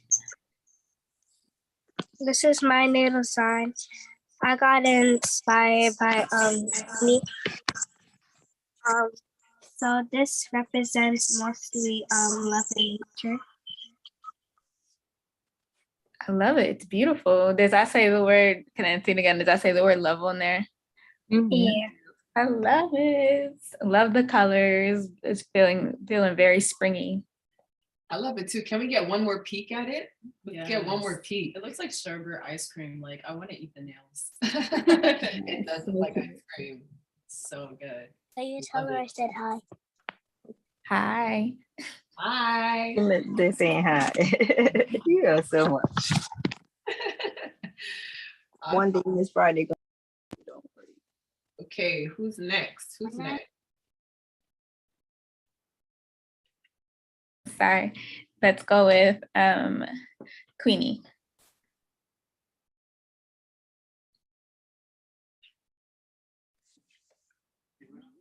My nails. Ooh, extensions. Yes. Nice. I love that. That's beautiful. So what's the inspiration behind your nail set?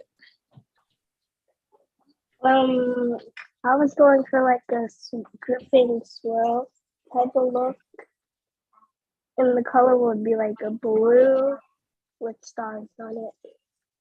Nice. I love the stars. Big, big. I think you added extensions to it too. You're like, nope, we need them to be a little longer. Yes. Great job so far. All right. Who's next? Hey, Osaze, are you ready?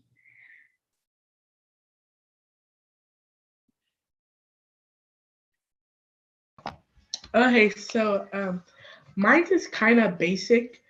Never basic, honey. It's never basic. Ever. Basic. We All nail art is good art. Yes. So basically, it's just like a regular nail with like hearts on it. I was just basically thinking like maybe you're like going out for a picnic and you just want something a little basic, but you know,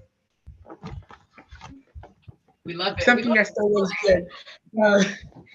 I couldn't put any color in it because my color pencils are all the way in my room. So yeah, but yeah, that's subtle. It's subtle, sophisticated. Subtle and sophisticated. Very nice. Can I see it one more time? They got a gradient to it too. Yeah, I thought the gradient. Yeah. That's gradient nice. That was I love really that. good. Great job, O. Well, thank you for sharing. And Anne. So I couldn't find any colored pencils, so I just went for nail polish, but this was my nail design. Oh, no. Okay. So this is my nail design, and my inspiration behind it was sort of like thinking out of the box, because some of the nails are overlined and also some of them have like different colors, and I tried to do a plaid thing behind it. Reason being like to show that the person was indecisive, and this was like a bridesmaid nail idea. Nice. It's beautiful. I love the colors. Can I see one more time? Can you hold it up one more time? Very cute. Very cute. I love it. I love that green. It's so good. Yes. Thank you for sharing. Richly or Hannah, can you guys tune in at all? Or if not, you can maybe write in the chat what your dream nail set is all about. And then while they do that, we'll give them some time. Gloria and I will show our nail sets. So I didn't add color to mine as well. I'm waiting for the second part so we can actually get the, the color in. But I don't know. I kind of went with like a very groovy kind of flow. Very funky. Very funky, very 70s, very like, what are those lights that you turn? Oh, lava lamp. Lava lamp. Yeah. That was the inspiration, especially with this guy right here. It's a little lava lamp. That's what it is. It's a lava lamp. I like it a lot. And what do you have, Gloria? We have these nail sets right here. Get a closer. I'll show you guys. So these are my dream nails right now. So right here we have like this random like squiggle, and it's supposed to kind of look like those what's it called? I forgot the name of it. Damn. Oh, tribal. Like it's supposed to represent those like tribal designs. And then we got a happy face over here. And then I put a heart, and then I added some stars and a little money symbol, because that's always like I guess my own like motivation, and also Current nails. yeah, I always go for the money symbol for some reason. And then I added a star because, you know, inspiration. Yeah. And then I added patience because, oh boy, do I not have that. And I put weight on the French tip. And then again, a heart and GG, because those are my initials. But yeah, this was just supposed to represent like youth, fun, and also kind of edgy. 'Cause I'm a little bit edgy sometimes. A little bit. She's a lot of bit edgy. No, but yeah, those are my nails. Love that. Very nice. Victoria, Miss Jules, do either of you have any designs that you want to share? I didn't do mine yet. Not It's yet. okay. It's okay. How about you, Jules? Do you have one? Is she here? Well, for those of you who are tuning in on YouTube, Jules is handling the YouTube live, so she is about to do a giveaway. So she's prepping for the giveaway. But let's see, we'll allow Rich and Hannah some time during our short break. Oh wait, okay. Miss Victoria, would you like to read what Rich wrote? Yes, Hannah's still traveling right now, so safe travels to Hannah.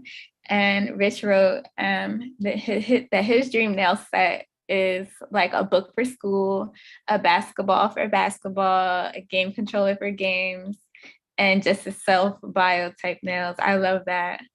So just putting your interest on a set of nails is fire. That's fine. Yeah, because it's a great way to express all the things that you're into. So if someone's like, what are your interests? You're like, check it out. Right here. Yeah. Check it out. What are you about? Thank you, Rich. Thank you. We'll Thank you so much. Do that. Those are fire. Okay, so as we wrap up section 1 with our amazing creative mentors, does anyone have any questions that they have for them? I know Miss Tiny is stepping out to actually, you know, do what she is doing in real life. She has a nail appointment, you know, she has some good work to get to. And, you know, we totally support that. Does anyone have any questions before Miss Tiny leaves for the day? And if anything, you guys can definitely send your questions into us. Miss Tiny, is there a way that our scholars or our folks on YouTube can view your work?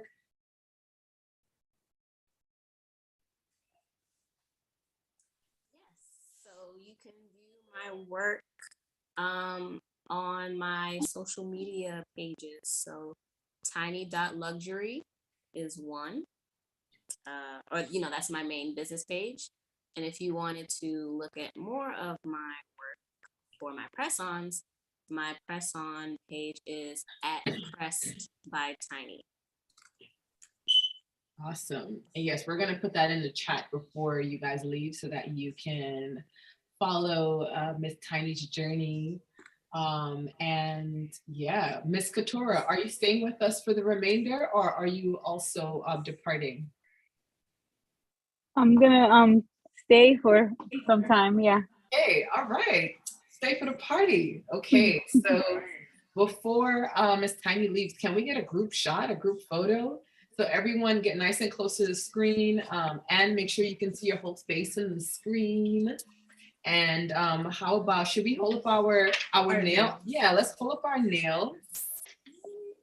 And then let me see, I'm gonna try to screenshot this while.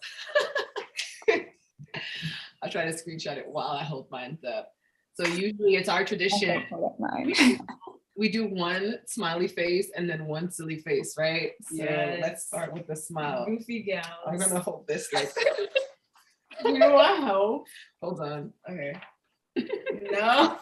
Yeah, you gotta hold mine. Yes. Yes. Do you want me to take the screenshot this Friday? No, I got it. No worries. Oh. Thank you. All right, you guys ready? Okay, so first, smiley face. Everyone get their nail design up. 1, 2, 3. Okay, now we're gonna do silly face. Y'all ready? The silliest face that you can make with your nail design. Okay, 1, 2, 3. All right.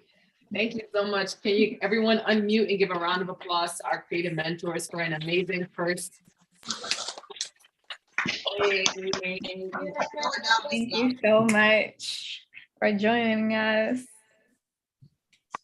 Thank you so much, and blessings on your journeys. I wish you guys just an amazing experience with clients and with your businesses and everything that you guys are doing. Yeah, and thank you. Thank you, Miss Tiny. We'll see you soon. Yes, enjoy your day. Thank you for having me. Good luck, everyone. Thank you again. Bye. Bye. Okay, Miss Victoria, is it break time? Is that what it is? Yeah, we're gonna take a little very short 15-minute break.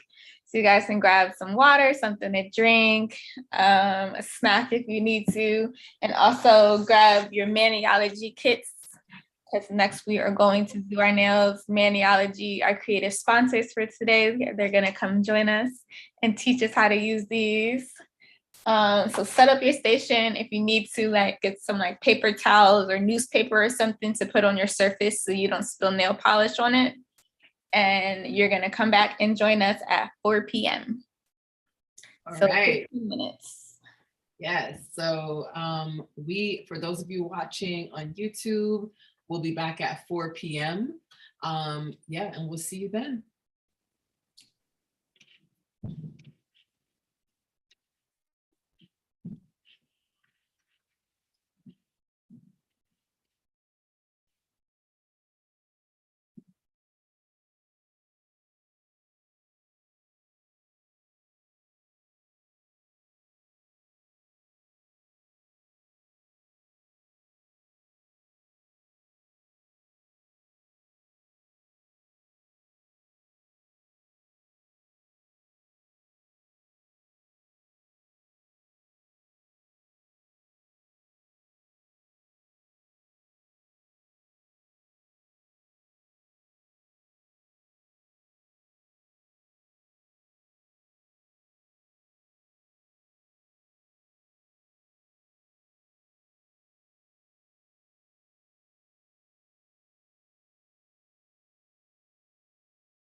Hello. Hey, hello. Hey, Dev. Is everyone else on here? Hi guys, I'm here. We're on break right now until 4 p.m. So all the scholars will be back in about 9 minutes. Okay. Okay, Cool. perfect. I'm so nervous because this is like the first time we've done a setup like this. So hopefully everything goes off without a hitch. But I'm so sorry. Who am I speaking to? Is this Victoria? Yes, hold on one second. I'm gonna put us into a breakout room. Oh, okay. Yep, I'm doing that right now.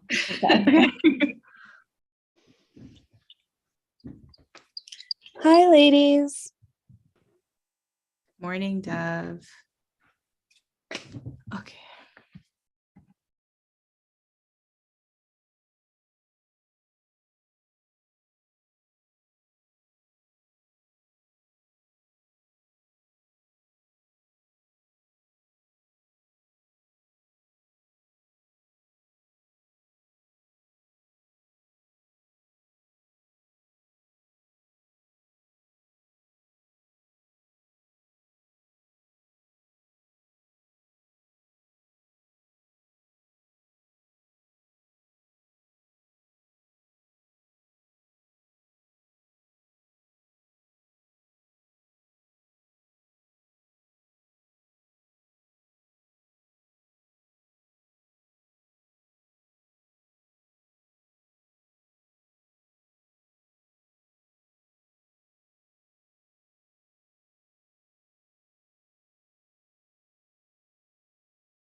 we always take like our class photo.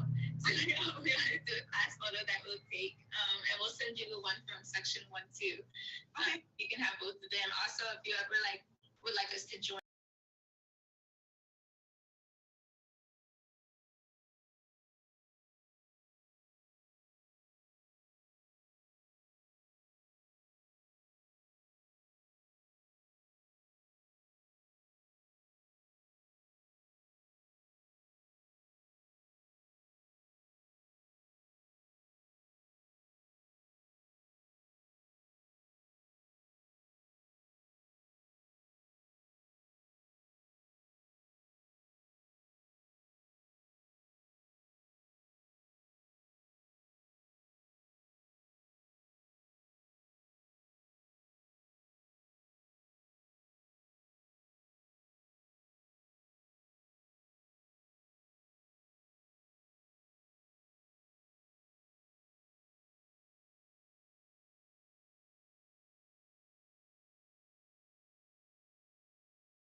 Hey, welcome back, ladies and gentlemen. We're so excited to be back. I hope on your break you were able to stretch a little bit, flex, do a little hand exercises in preparation for our next section. For all of you who are back, go ahead and unmute your screens. Make sure that we can see your beautiful faces. And Victoria Rich had a question in the chat. I want to know if you'd like to tackle that before we get started. 1 second. Yeah, take your time. I don't know if I can see it since I wasn't here. Oh, yes, you came out and came back in. Oh, Yeah. so Rich's question was also, if you don't want to do the design on your nails in that section, what can you do instead? Oh, okay. Great question. We have these express yourself books that Maniology included in our kit. So if you look in your kit, you'll find this little purple book. And when you open it up, there's nails here that you can practice stamping on. Yes. Or Rich, you can also continue to sketch like the designs that you mentioned earlier, like the basketball and the book for school. You can like actually sit and sketch those out on the in the workbook that we provided for you. So yeah, you have some options. And also take some notes because we have some really amazing folks joining us today. Where we're going to introduce them in a second, but you're going to learn a lot. There's going to be a lot of great information being passed around. And if you have any questions, this goes for any of you, feel free to chime in the chat. And yeah, we're excited to start. Yes, thank you. Okay, guys, so welcome to section 2, base coat of our nail fee workshop. Joining us, we have some creative sponsors from Maniology. Miss Tiana and Miss Devin are going to be teaching us all about the Maniology brand, how to use these amazing kits that they have sent to us, and all the things about expressing yourself through nail art. So if you guys are ready, you can introduce yourselves. Great. Aloha FWFA. I hope you guys can hear me. Give me a thumbs up if you guys can. I am so happy to be here with my colleague Devin today. Yeah, I'm trying not to be nervous. Okay. But it's so lovely to spend this Sunday with you guys. And aloha means, like welcome to all of you. We come from the beautiful islands of Hawaii. So yeah, it's just so nice to be here with you guys. And Dev, did you want to say something? Hi, everybody.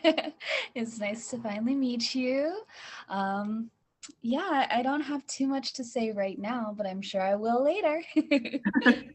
And don't be nervous. No nervous at all. We are so excited to have you guys here. And then can we also do a quick reintroduction of our creative scholars? Let's go around and do one more round just so that our creative sponsors can learn, who you are. And Victoria, what was the going question? What was it that you asked earlier? It was so great. The question is, how do you express yourself?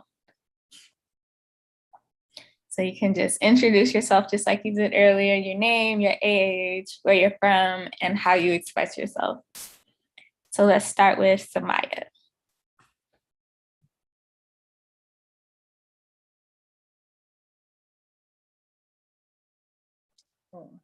Hi, I'm Samaya. I'm 11 years old. I'm from Brooklyn, New York, and I express myself through dancing. Thank you. You want to choose another scholar, Samaya?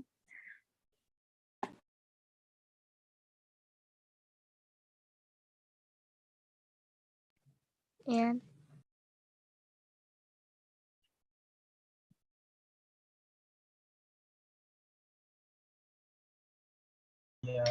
Hi, my name is Anne and I'm 14. I'm from Haiti and I express myself through music or maybe like dancing, drawing, etc. Osaze. Hi, my name's Osaze. I'm 11, turning 12. I was born in America, but my parents are Nigerian. I like to express myself through art and sometimes dancing. Yes, thank you. I choose Queenie.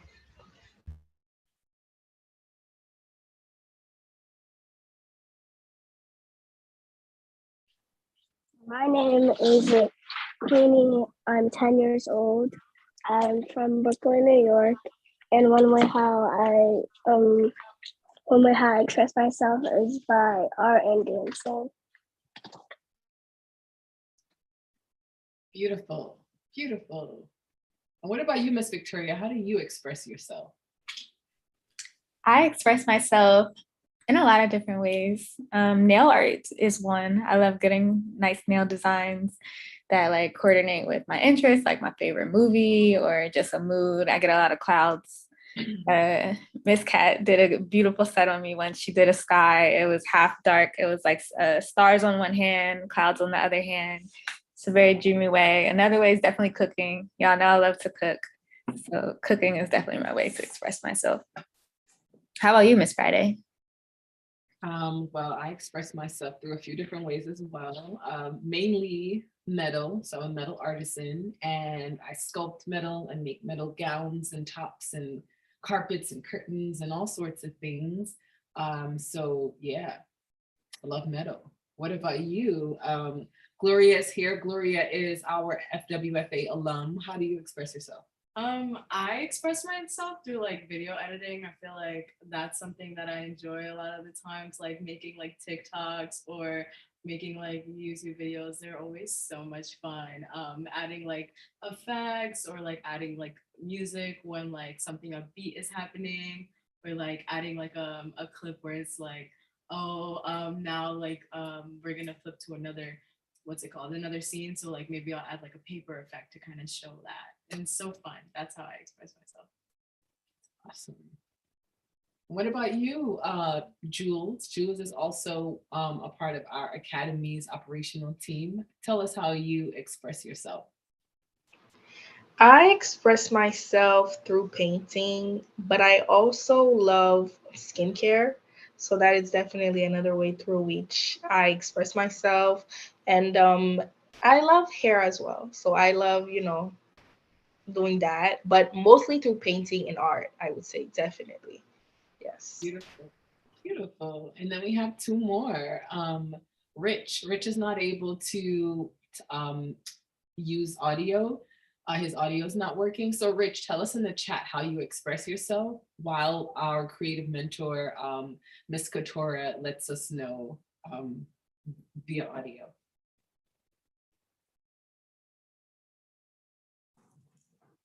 I express myself through doing my makeup every day. I literally feel like I'm painting when I'm doing it. And then I also love to paint and write poetry. That's how I express myself. That's beautiful. Thank you for sharing. I love to write too. I definitely love to write affirmations, poetry. Just get your feelings out on paper is a good way. How about you, Miss Devin? How do you like to express yourself? I like to express myself through nail art and painting. I also like to express myself through self-care. So that's like skincare, just beauty stuff in general. I always have a lot of fun with that. Nice. Thank you for sharing. How about you, Miss Tiana? Oh my gosh, I think listening to all of you, you guys have such beautiful answers about, what that means to express yourself. I think naturally it comes in the form of nail art. Here, I can show you guys what I have right now. I love that. I love it. Love it. Love it. So, right now too, I feel like I'm in this self-discovery phase because I am kind of like a new mother. So, time is very limited, but I did like to write, but I think it definitely comes out in a lot of different mediums. So it could just be doing something creative, DIY, things that are crafty, but definitely nail art at the present is what I'm interested in. Nice. Thank you. And congratulations. Thank you. Yes, congratulations as well.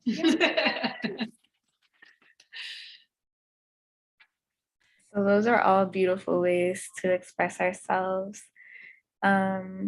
Self-expression is important. You guys know I'm big on wellness and big on just understanding ourselves so that, when we're making decisions, we know that it's coming from our heart and it's not really a place where we feel like we're expressing ourselves because in a way that we want to be like approved of in a way, but more so we're expressing ourselves because it's just what we feel. And it can be through, you know, fashion. I always say, like, I always tell Miss Friday, the word fashion is such a good word for our academy, because it's not just the way we dress, it's just the way we do things. It's the way we live, it's the way we cook, it's the way, you know, we do our nails, we do our hair, and the way we speak, the way we create. Everything we do is a reflection of fashion. So thank you guys for sharing all of your ways that you express yourself through fashion.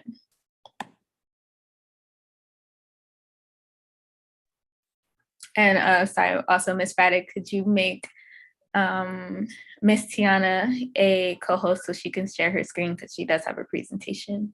Absolutely. Okay, you guys, so we are going to get started. Once again, our amazing creative sponsors from Maniology, via the kit that you guys received. Can everyone hold up their kits really quickly? Let's see those kits. Let's see those kits. Anything from the kit, anything that you have, the bag, yeah, any part of it, a polish, whatever it is. Yes. And then we'll take a group selfie with it at the end. But thank you, ladies. You are now co-host, and you can feel free to have the floor. Okay. Well, thank you so much for having us here. I'm so proud to be, you know, with this lovely group of just young minds. And yeah, let's just jump right into it. So let's see.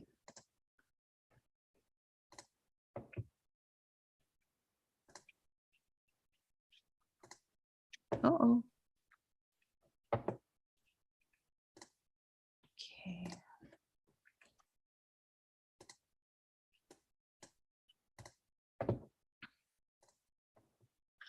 And then while you guys are also watching along, just make sure that you have all the contents from your kit properly laid out in front of you. Make sure that you won't, knock it over if it's on the floor. Make sure you have your paper towel and all of that good stuff prepped while we are looking at this presentation.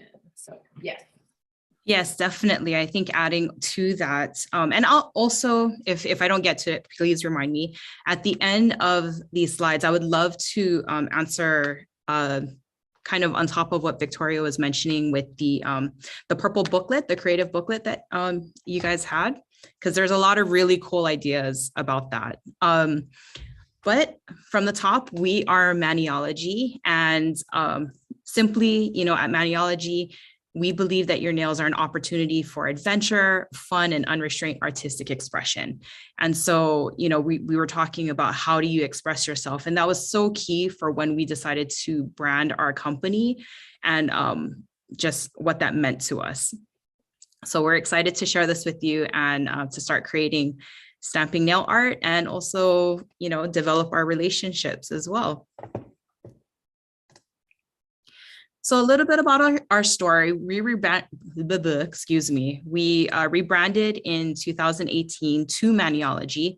Prior to this, we were a company called Bundle Monster. And, we started from like Hawaiian jewelry to, just online was kind of the key for the start of the business. But as we grew as a company, we developed actually a really strong following on social media, specifically on Facebook, with our nail plates. And this was something that we just kind of lightly developed. But as the company grew, we noticed that people just loved doing this nail art. And so from that, we just, decided to really kind of hone into the nail plate industry, which there's not very much, but we wanted to focus on the creative aspects. So we have a wide range of creative designs, over about 5,000 plus, and we're continuing to add on. That's where Devin comes into play. Not only is she a talented nail artist and educator, she also works with our designers to come up with much of the beautiful designs you see on our plates. We do have 300 plus stamping nail polish colors, if you can actually believe that, even though we have, what is it, Dev, like only 10 major colors to choose from. We definitely make sure that you have all the shades necessary for any type of nail art that you need. We are education focused and, community based. Like I mentioned at the top of this, we really created Maniology because we created such a strong community from it. And so it just felt very natural to us to go into, supporting our audience who would later become customers and very, very strong fans of our brand and just our company as a whole. So our team, again, I'll just reintroduce myself. Hold on, sorry, pause 1 second, Mr. Tiana. Are you sharing your screen right now? I believe I should be. Let's see, sorry. Sorry, I have like all of the, where are we? Can you guys not see it right now? Yeah, I just see you, or it could just be me. Is it just, can you guys see? Give me a thumbs up if you see anything else besides Miss Tiana. No, okay, yeah. So it's just you. No, it's fine. It happens sometimes. Yeah. Okay, I hear a lot of like dinging and stuff going on in the background, but can you guys see the slides or? No, we can see you, but I just noticed that you were clicking and I'm like, oh no, we don't want to see my face. We want to see the slides. Oh boy. Okay, so let's try this again. Okay. Can you guys see it now? And then what happens when you click share screen at the bottom of the thing? What happens? What pops up? Well, actually, let's see. Where am I now?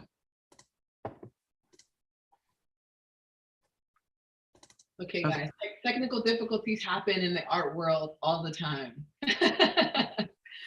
Oh boy. All the time, all the time, all the time.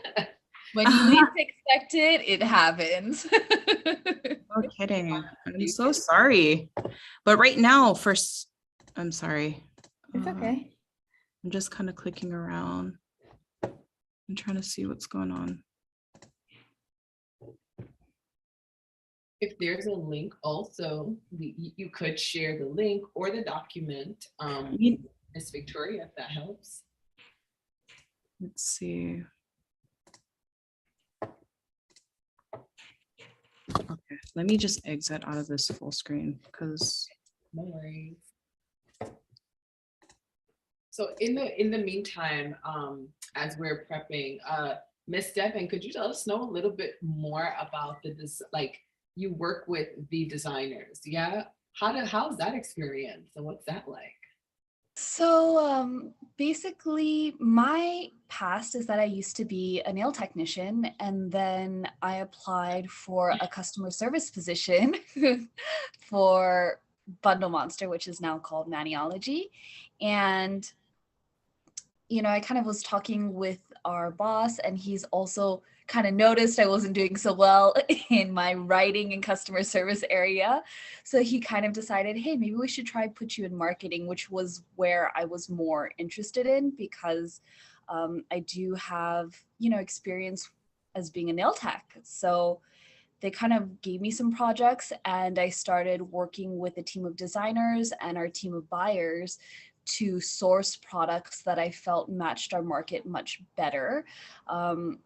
So that kind of entailed a lot of research on my half to find out what is trending, what is popular, what is it that our audience wants, because when you're designing products, you may have an idea and taste that you like, but that may not be the thing that resonates with the customers. So, I had to learn how to find like a happy middle ground of things that I like and things that my customers are also wanting. And again, that just kind of came with a lot of research and just kind of, listening to what it is that everyone was looking for, or looking at like different trends to see what's popping in the nail world, what kind of things is everyone doing. So for example, Tiana showed her swirl nails. That's because for those who are in nails, everybody knows swirls have been like on a hot trend the past 2-3 years. So we had to create something that matched that trend.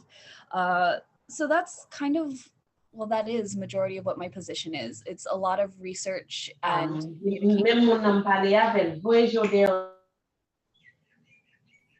sorry, what? No, no, Oh, go my ahead. nails? Oh, no, no, no. Okay, here's the thing that y'all need to know about busy nail techs is that my nails are just as plain as can be. I just came back from a trip and I've just been on the go. So all I did was like a plain nude color. That's all I had time for. Unfortunately, I don't always get to have the most fabulous nails, but I try my best to create them for others. So that is kind of where I'm at right now. You're not alone, because I'm usually just very bare nailed. So today, the fact that I even have a tint of a color is a shock for me. I know it's really funny because everyone expects people in the fashion industry and the beauty industry to like always be on it, but it's like, hey, sometimes we got days where we couldn't do the whole thing, but it doesn't mean we're not. So yeah. But that's pretty much what I do for maniology. And I also help educate, like Tiana said. So we'll do lives together. Tiana and I are always together talking about some kind of nail journey, nail adventure, or experience. Beautiful, beautiful. Thank you so much for sharing. Yes, thank you for sharing. I'm trying to pull up your slideshow right now through my computer so I can show it through my screen. Awesome. Yeah, I'm so sorry. For some reason, I don't know if it's my privacy settings on my own personal computer, but I did manage to send the link for these slides so you guys can take a look at it. I'm so sorry about the no worries. technical difficulties, but I hope the link works for you. Yes, it's loading up. This has literally been, all day, all day today. Of course, right? Like when you need everything to work the way that it should, it just doesn't. Okay, I have it up. Let me see if I can share my screen.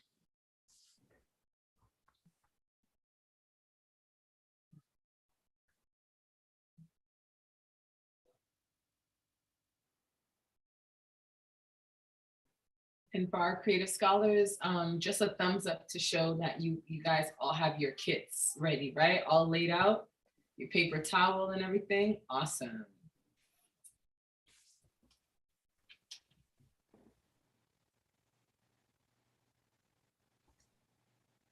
Okay. Okay, can you guys see? Yes, thumbs up, great. Thumbs up, oh. Okay.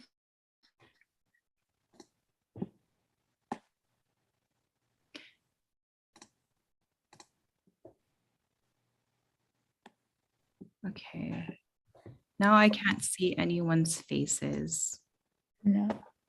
Can you see my screen? Can you see my screen at all? Yes. You can't, Miss Tiana. No. Oh shoot. Is it possible for me to come back into the room? Yes, definitely. Okay. I'm so sorry. Let me jump on my other computer and see if that works. I'll be right back. Thank you. Okay.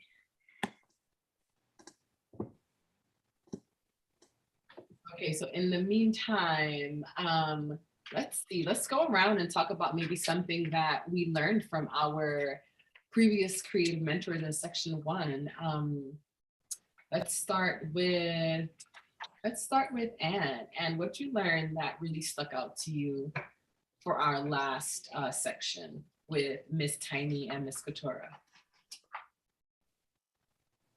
Oh, something that I learned was about how important it is to just have a good personality and just have a good personality and express yourself, because a lot of times people express themselves differently and just have an open mind to that. And I really appreciated Miss Tiny's no, it wasn't that. It was something else, but I really appreciated when she talked about the importance of personality and how she was able to book an appointment with JT, because I thought that was really cool. Nice. Okay, so Miss Victoria, oh, there we go. Yeah, I was just gonna come out of the screen. Okay. Oh, tell us, how was your experience in section 1? How'd you feel about it? What'd you learn? What was your takeaway? Well, what I learned is to always try your best, and as Anne said, to always have a good personality, and even when you're like working with like celebrities, treat them as the same you treat other people who are not celebrities. Don't get too excited, and always try your best, and give yourself breaks also. Great takeaways. Absolutely. Okay. Samaya, tell us what you learned and what you took away, what stood out in section 1. What stood out in session 1? Basically, it was just the creativity on the nail art and how it can inspire me into the real world. Nice. Yeah, I know you're very creative, so I know you love a creative session. Okay, now we have yes, Miss Tiana's back. Let me see, Hannah. Hannah, are you able to let us know what stood out in the first section for you? Okay, so Hannah wrote in the chat, I'll go ahead and read. Hannah wrote she learned that keratin is good for cuticles. Yeah, I believe, I feel like my cosmetology school teachers will be really upset if I get this wrong, but I believe that keratin is in hair, skin, and nails, right? Is that what it is? Yeah. All right, Katora, thank you for the reassurance. It's been a while, but hair, skin, and nails. So that is something that is in all 3 of those parts of your body. Thank you, Hannah. And Queenie, why don't you also let us know what stood out to you for that last section? I learned that if you're doing nails, you have to have an open mind and be creative to do something that you really wanted to do. Yeah, absolutely. That's very true. You have to be creative in all aspects, no matter what you decide to do in life. Creativity isn't just for the arts. You can get creative if you are a nurse, creative ways to do creative things with your patients. So that never stops. And as long as you guys can understand that you have to tap into that, or you should tap into that in every part of your life, you got it. That's the key to life. Creativity. She just told us the secrets, guys. Secrets. Creativity and positivity and a good attitude and all that good stuff. All right, so let's see. Should we jump back, Miss Victoria, to the presentation? Okay, yes. I will open it again. Awesome. Thank you so much. Oh, no worries.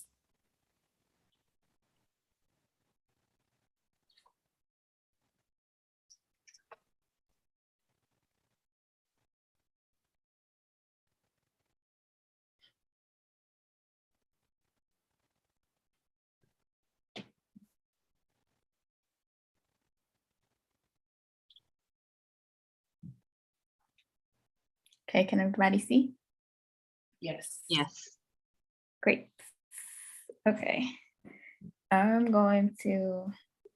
I think we left off on slide 3, but just like nail art, and creativity, sometimes, things don't necessarily work out the way that you want it to, but, we have to give ourselves grace and just kind of be adaptable with it. It happens all the time with us when it comes to nail stamping as well. Absolutely. Well said. Well said. I'm still learning the grace part, but you know, it happens. So, okay. So anyway, like I said, my name is Tiana. And basically here, as you can see, my boss put me down as marketing ninja, but so I didn't always start off in the nail education realm. I have been with Maniology for actually 11 years now. So I've seen this small company, you know, develop in so many different ways and really exciting ways as well. And but my background happens to be in fashion design. And I think it's a really good example that, you know, sometimes you can go out and get your degree. It doesn't necessarily work out, but I always knew I wanted to be in something that was creative. I think that also fuels my insides naturally. So, you know, ending up in nail art was just kind of like a natural place for me to be. And just kind of like a really funny story, when I was a kid, I used to ask my mom for press-on nails all the time. And you know, we've come a long way for nail art, but I would do anything to have long nails. So whether it was like bugle chips, I used to put bugle chips on my fingernails. Don't do this because it hurts, but I even used to put like clothespins just to kind of have like that really long feeling of nails. So that's kind of like a little history here. But on your screen right now, just wanted to show you more nail art that we do. The first two images that you see are from Devin herself. She is so creative. The one with the leaves is actually nail stamping with a little mix and twist of her own personal nail art in there. And but I also do want to share that, you know, Devin, she, outside, of course, we have a lot of other creative things that we do, but she specializes in like crystals and geode and stone type of nail art that she's kind of perfected over the years. And she's so creative. And the other two images are other nail stamping art that I've done in the past.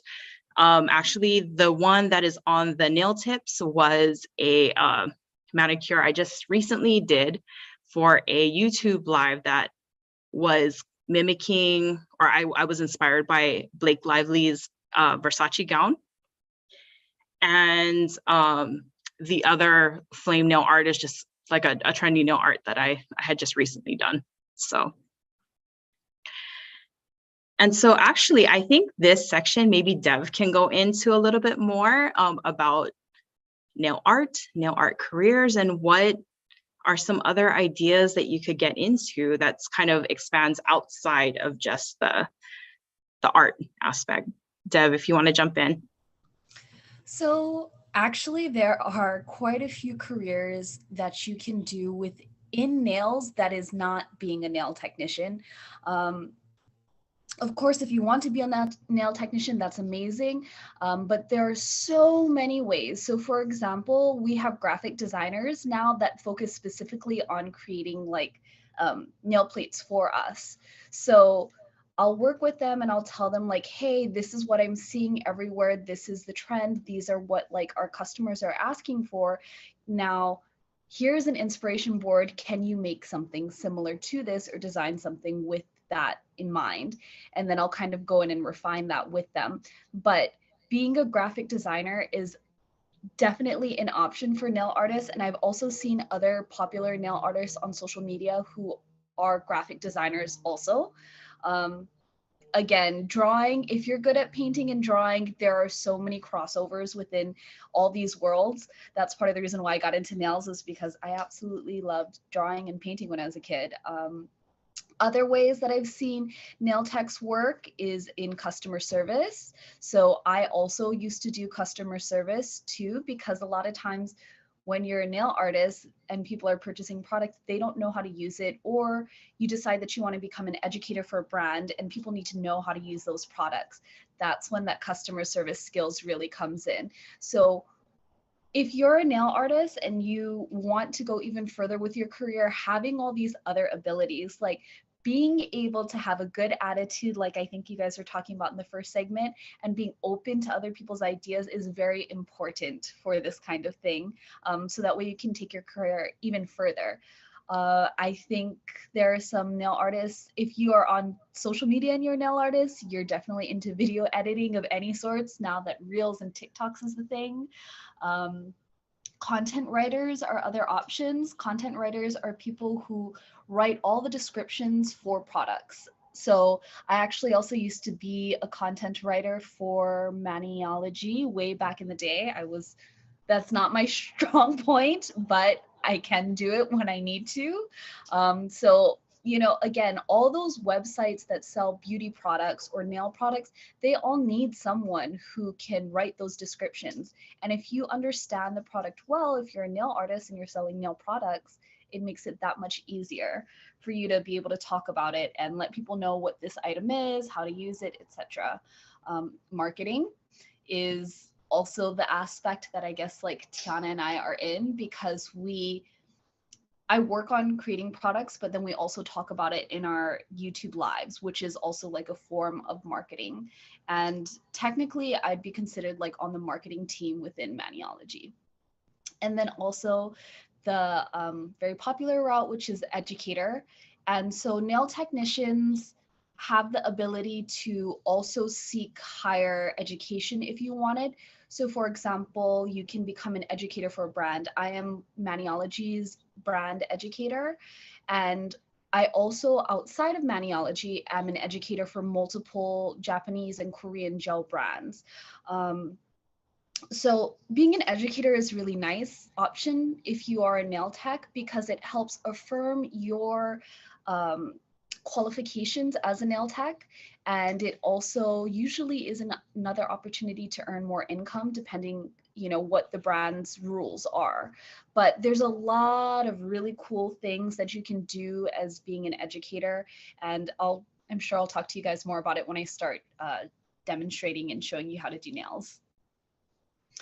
So those are just some of the careers, but there's tons of options. Thanks, Dev. So basically, you know, it's almost going to wrap up our slides and stuff, but, you know, we want you to stay in touch, and we would love to see any of the art that you do from the kits that you've created, either today or at some point. So please go ahead and stay in touch with us. So we have our website there, www.maniology.com. And also our at handle for Instagram, which is at Hello Maniology. And I also want to let you guys know that we do have a lot of educational things. So say, for example, if, you know, we don't have enough time today or you want to learn more, we do have a YouTube channel that is filled with so much education and inspiration. And we go live every Tuesday, but all of our videos are on there. So you can go to www.maniology.com live every Tuesday at 1:30. That's Hawaii Standard Time. So yeah, I think right now we're ready to jump into the nail art. It's time. It's time. So, okay, so I remembered, let's see what you'll need. So I hope you guys are working on a flat, hard surface like a table or a desk, you know, something to kind of protect your area. I believe you guys were given a lotus mat, which is like the silicone mat that you would lay down. Because if you're using 100% acetone, sometimes it can kind of ruin the table, and we wouldn't want that to happen. So I know with your kit, there's also the Simply Classic cloths that you had, as well as some other polishes, smudge-free top coat, and yeah, also this purple booklet. So this booklet is actually probably one of my favorite products in general from Maniology. But on top of just being creative here, if say, for example, you want to stamp, now I'm a visual learner. I prefer to see things visually. So either I work on, you know, like nail tips, or I work in this book. Really simple to use. There is a section that says peel here. And basically it's kind of like a sticker. So you would just peel it. And there you go. So you would use the sticky side to just put your stamp in. So you can kind of see your stamp in color right here on the pad. So you can use this front side with the tips. You could use the templates that I know you guys showed at the top of this, which we do have templates on our website for free. You can print them out. We have different kind of nail shapes. So if you're a squoval, an oval, stiletto, anything, we have different nail shapes on there that you can just go to our website and print those out, or you can go ahead and see your stamps here. Miss Tiana, really quickly, can you just briefly explain again what the peel is in the book, just so that our scholars can know what part they're peeling and what happens when they do peel it? Sure, of course. So when you open up your book, you'll see this page, which is just basically like a piece of paper. So now you have this peely section. You'll see like a line there. And you just kind of lightly just kind of fold it back. Okay. And then you just take that top page off and you just pull it back. So what you'll have is kind of like a slick surface here. And then you'll have a very sticky surface. So kind of think of it as like a Post-it note for your nail art. Nice. So don't worry, once you use this, use it until the sticky part doesn't work anymore. I wish I could show you actually what my other sticky stamper pad looks like. I don't waste this page. I just go to town, stamping whatever it is that's needed on here. And then it's so nice because when you're finished with it, you can, sometimes I just leave it in, honestly, if I have like a design, but if not, you can just pull this out like this. Yeah. And there you go. Awesome. All right. Thank you. Super cool, very innovative. I love it. Thank you. So before I go ahead and hand this segment to Devin, I just wanted to go ahead and show basically some nail art that I created using the kit today. So I used the star design on the plate that you guys will be using today. And I just kind of hand painted some of these like little puffy cloud, I guess. So it kind of looks like a French design, but hope you guys can see that clearly. That's what I created. But again, this process is supposed to be your creativity. This is just what I came up with, and I would love to see what you all come up with today. So take it away, Dev. Go for it.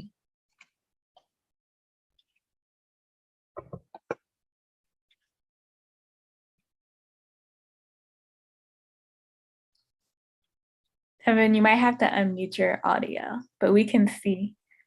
Okay, cool. So this is something that I created really quickly for you guys so you can take a look. This is using, again, the items in the box and some of the other polishes that you all received. Fun. Oh, yay. Now I can know you guys can see it better. So yeah, today we're going to be showing you some ideas on how to stamp and some things that you can do with it. So let's get started. First, let me grab some of the items in the box so you guys can see. So inside your box, you have the Simply Classic stamping starter kit, and you're just going to open that right up. Oops.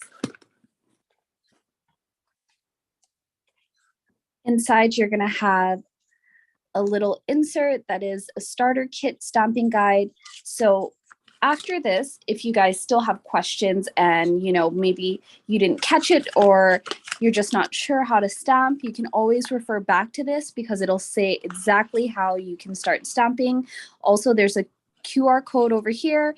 That way you guys can check out our YouTube videos if you want, and we have tons of resources there. So inside each of your kits, you have one stamping plate, a scraper, and then I pulled my stamper out because I didn't want you to have to watch me struggle to try to get it. So you have one stamper, and then you also have two polishes that match the theme of the box. Inside, it's a dual cap, and this is a top coat. This top coat is very special. It will not cause smudging for your stamps. So if you use like a regular polished top coat, it'll cause like a smudge when you try to apply it over your design.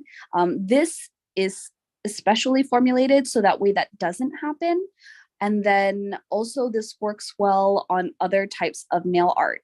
So foils or powders, this works well for that kind of thing. Again, you guys don't have to worry about that, but the polish that comes inside the box is specially pigmented for nail stamping. So regular polish, you can use it sometimes to stamp with. However, a lot of times regular nail polish is a little bit too thin. It's not opaque enough.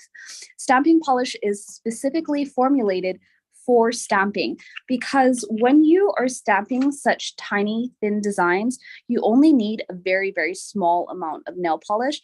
And a lot of times when you only need such a small amount of nail polish, it doesn't always come out like super opaque, but stamping polish makes sure that the designs come out very vibrant. We also received a few other polish goodies. So I've got the Sweet Berry B310. So this is like a kind of pinkish purple stamping polish. And then this is Evergreen, so B315.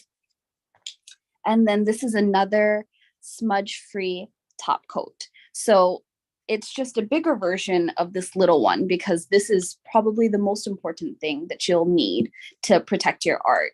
You can use whatever base coat you want, or you don't even have to use a base coat if you want. However, we do recommend base coats help make things last a little bit longer. And then you get your stamping plate. Yours probably has a blue film on it, so make sure you peel it off and remove it, because you're definitely going to need to do that if you want to try and pick up a design. Also, I believe Tiana explained your purple booklet, which is your sticky stamper station. So I already peeled off the paper that was protecting the sticky side, so that way I could have it ready. Mine looks a little different from yours because I have a larger version. I use mine so frequently that, you know, I need to have like the big version by me. So Dev, can I jump in really quick to show them the blue film? Yeah, sure. Okay, so hi everyone, Tiana here again. So I'm just jumping in to show you what the plate should look like coming out of your box. This is the blue film that Dev was just talking about. Now this little blue film is just protective. It is kind of tricky, so I just wanted to show you guys basically if you can take your nail or maybe something like a pen or something, but we're just gonna go ahead and kind of lightly get that sucker to come off in the corner. So if I put it up close to the video, can you guys see how it's starting to look a little silver? That means that the film is kind of peeling away. There you go, Queenie got it. Yep, that's exactly it. So Queenie got it. But for the rest of you, just go ahead. Once you get it to that point, it's just like you're peeling off a sticker. Good job, Anne. Okay, so here we're just peeling that off, and good ASMR if you're into that. And there you go. Now your plate is ready. Thank you. And Queenie, did you have a question?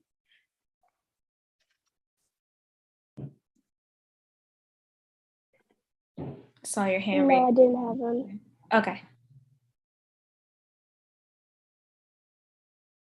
Okay. You guys can finish up. You're ready.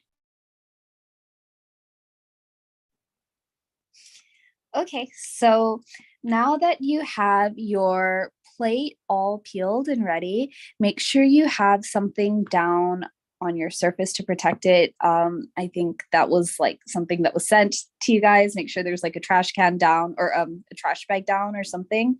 Because again, paper towel is not enough to stop polish from going through. So make sure you have something really good, like, or a thick piece of cardboard or whatever you want, but just something where if polish gets on it, you know, it'll be safe. Because also when you do stamping, sometimes it gets messy. So that's just part of the creative process though. Today, I'm going to show you guys some simple things you can do. So let's start with you guys know how to paint, but I'll just show you. Don't mind me. This tip is just like it's not gum. It's like a sticky putty. So that way I can show you guys on a display how to do this. So you can go ahead and paint your whole nail. So you can do the 3-stroke method if you want, which is you start at the bottom and you come up the top and do that. I only had to do 2 strokes because this nail tip is small, but technically you do 3. So these polishes are very, very pigmented. As you can see, we only need 1 coat. We don't need to do 2 coats. That's not necessary. If you want to, you can, but 1 coat is usually pretty good. So normally you would just go ahead and paint 1 color like this. And then you would just stamp over it once it dries. So I had painted another nail tip already that is dry. So that way you guys wouldn't have to wait to watch this happen. So when I say dry, it needs to be like dry to the touch. Don't like have it a little bit tacky, because when you push down with your stamper, it is going to cause an indentation in the wet polish. So you want to make sure that it's like dry. And then you just select your favorite color. I think I'm going to do pink right now because it seems like it would look nice with the blue. And those little papers that we peeled off, these that protect the sticky layer, the cool thing about them is that it's got like a plastic backing thing. So if you get polish on this, it doesn't leak through. So that's why I usually like to put it down on my surface here. So that way, if I get polish all over here when I scrape, we're not going to have to worry at all. So I think I'm going to do the star design because I love stars. So you're going to put a lot of polish. Don't be skimpy with your polish. You can just put polish over the whole design if you want. Then you're going to take your scraper card and at like a 45-degree angle, so I'm not going like this, I'm going like this, you're going to firmly scrape. And you should hear a sound when you do it too. Then you're going to pick it up with your stamper and stamp the design on like that. That's fire. That is so cool. Oh my God. Can we? We're going to do it again. We're going to do it several more times. Don't worry. Blew my mind. I have a question. I have a quick question. So sure. What's up? So when we're painting our nails, you recommend that we use this stamping duo part versus like don't paint our nails with like the pink berry color and put the blue on? You can paint your nails whatever color you want. So if you guys want to do the pink, go ahead. If you want to do the blue or green, go ahead. Whatever color you want. So go for it. But one little thing I do want to mention is like color theory. So for example, like obviously a super dark color with a super light color can be kind of difficult. So for example, I did like a darker color below and then I did like the lighter color pink on top. Or you could do like a pink base below and then stamp in dark blue because it's a darker color. Does that make sense? Yeah. Sorry. Yes, it does. So that is our first design. Whoops. Here, let me make sure I don't keep knocking this. So you're going to need 100% pure acetone to wipe away the design. So you can use a cotton ball, cotton pad, paper towel, whatever you want to use, but you're just going to use 100% acetone. You can use regular polish remover, but sometimes it leaves like an oily surface on the nail plate because a lot of times nail polish has like, cuticle oil or like little other fillers to help moisturize your fingers. That is not always the best for stamping because you want to have like a super clean surface. So if you are using polish remover and not 100% acetone, that's okay, but just make sure that you wipe it real good with like a dry paper towel or whatever after, just to make sure it doesn't feel oily. And if you get these like smudge marks and stuff on your plate, it's okay. Don't worry about that. It's It's nothing. It's nothing that you need to be focused on. That just wipes off. Super quick question, Miss Devon. If we Yes. have alcohol pads, like does that work or is that completely different? Alcohol pads can work sometimes. Alcohol doesn't really work well to take polish off. However, in dire situations, I have used alcohol pads, but you're going to have to be super quick about it if you're going to use it. So, and I'll show you what I mean by like being super quick about it. So let me try and stamp one more time. So I'm going to show you guys again.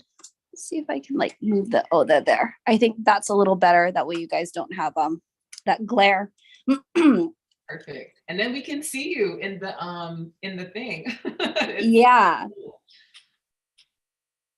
So go ahead and just apply polish all over your design. And remember, when you scrape, you want to hear that like click sound. So 45-degree angle, not straight up like this. That's the sound you're looking for. You want to have pressure on that scrape. So that way you get all that excess polish off. And then you just stamp it on. So here is the design again. Okay, so now if I was using alcohol, I'd have to like, hold on, let me see, I might have alcohol with me. I'd have to move super fast for this because alcohol is not necessarily recommended for removing polish, but sometimes it does work. So I'm trying right now. Okay, so it did get off a little bit, but you can see there is still some like polish stuck inside the design. So again, alcohol, you can try, but acetone will be your best friend for this. I think even above alcohol, if you can't find 100% acetone, which I think most regular kind of drugstores sell 100% acetone, I would probably say like the polish remover would probably be the best option, just because you don't want the polish getting into the grooves of all of the images, because that's going to make for not a great pickup for the image. So then let me show you this trick one more time, and then we'll move on to some other fun things you can do with stamping. Right, Let's do. I think one of our scholars has a question. Actually, I see 2 hands raised. And do you have a question? So I tried to do it the same way you did, but the stamper doesn't pick up my design. Okay, so sometimes with this, well, not sometimes, every time with this, speed is a, oh yeah, yay, good. Speed is a factor. So you guys got to move like super quick. The stamping process itself should take no more than like 2 to 3 seconds. I mean, we can even count it when I do this when I do it one more time. But again, it's a super fast process. Sometimes reasons that people have a hard time picking up is maybe they're like pushing too long on the stamp or pushing too hard. It should just be like a quick kind of pop. So again, it's something that you should definitely be moving faster for. So I'm just going to do this one more time to show you guys basic stamping. So we want to cover the entire design in polish. Then I'm going to take my scraper card, make that sound, quickly pick up the design. When you saw me stamp just now, I wasn't like holding the stamper on the design for very long. I just quickly like touched it. And then we got it to transfer perfectly. So again, Hulk smashing. Yeah, that's what we call it.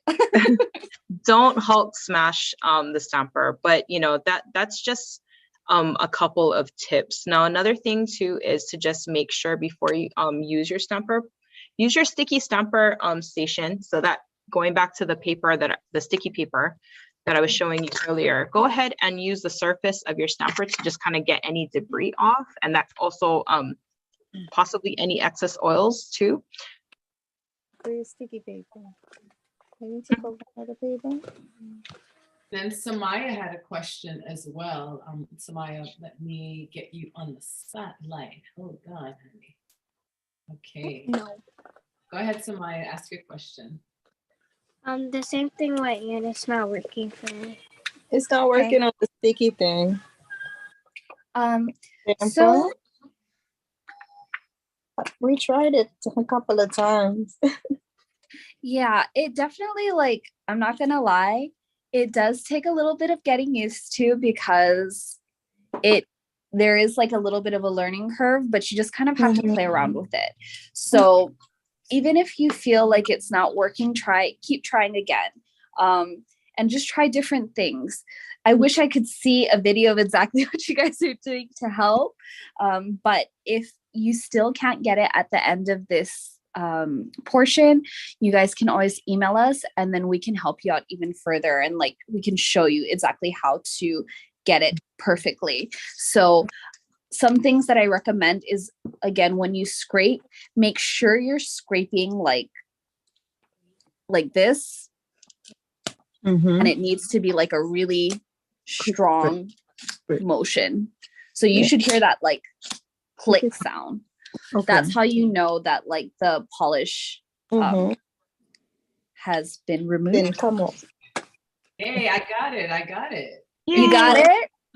So Maya, I have a video that I will link to everybody actually. I'll put it in the chat. And basically there's another trick that could possibly work. And actually this one has been kind of proven to work all the time. I don't think we'll have much time to talk about it in detail, but the video shows a lot of details. So I would like you to maybe try that and see if it works for you. Again, you can email us anytime. I'll go ahead and put that information in the chat as well. But I think the video I'm going to send to you will help. So I'll go ahead and find the link and I will send that in the chat room. Thank you so much. And you guys also in your workshop portal that you opened up before we entered, we'll have some of Maniology's YouTube videos in there, and we'll also add whatever information you know, they provide as far as creativity and creative inspiration. We'll add that in there for you. And then we also have Anne. You have your hand raised too, honey. Let me spotlight you really quickly. Okay, Anne, go ahead.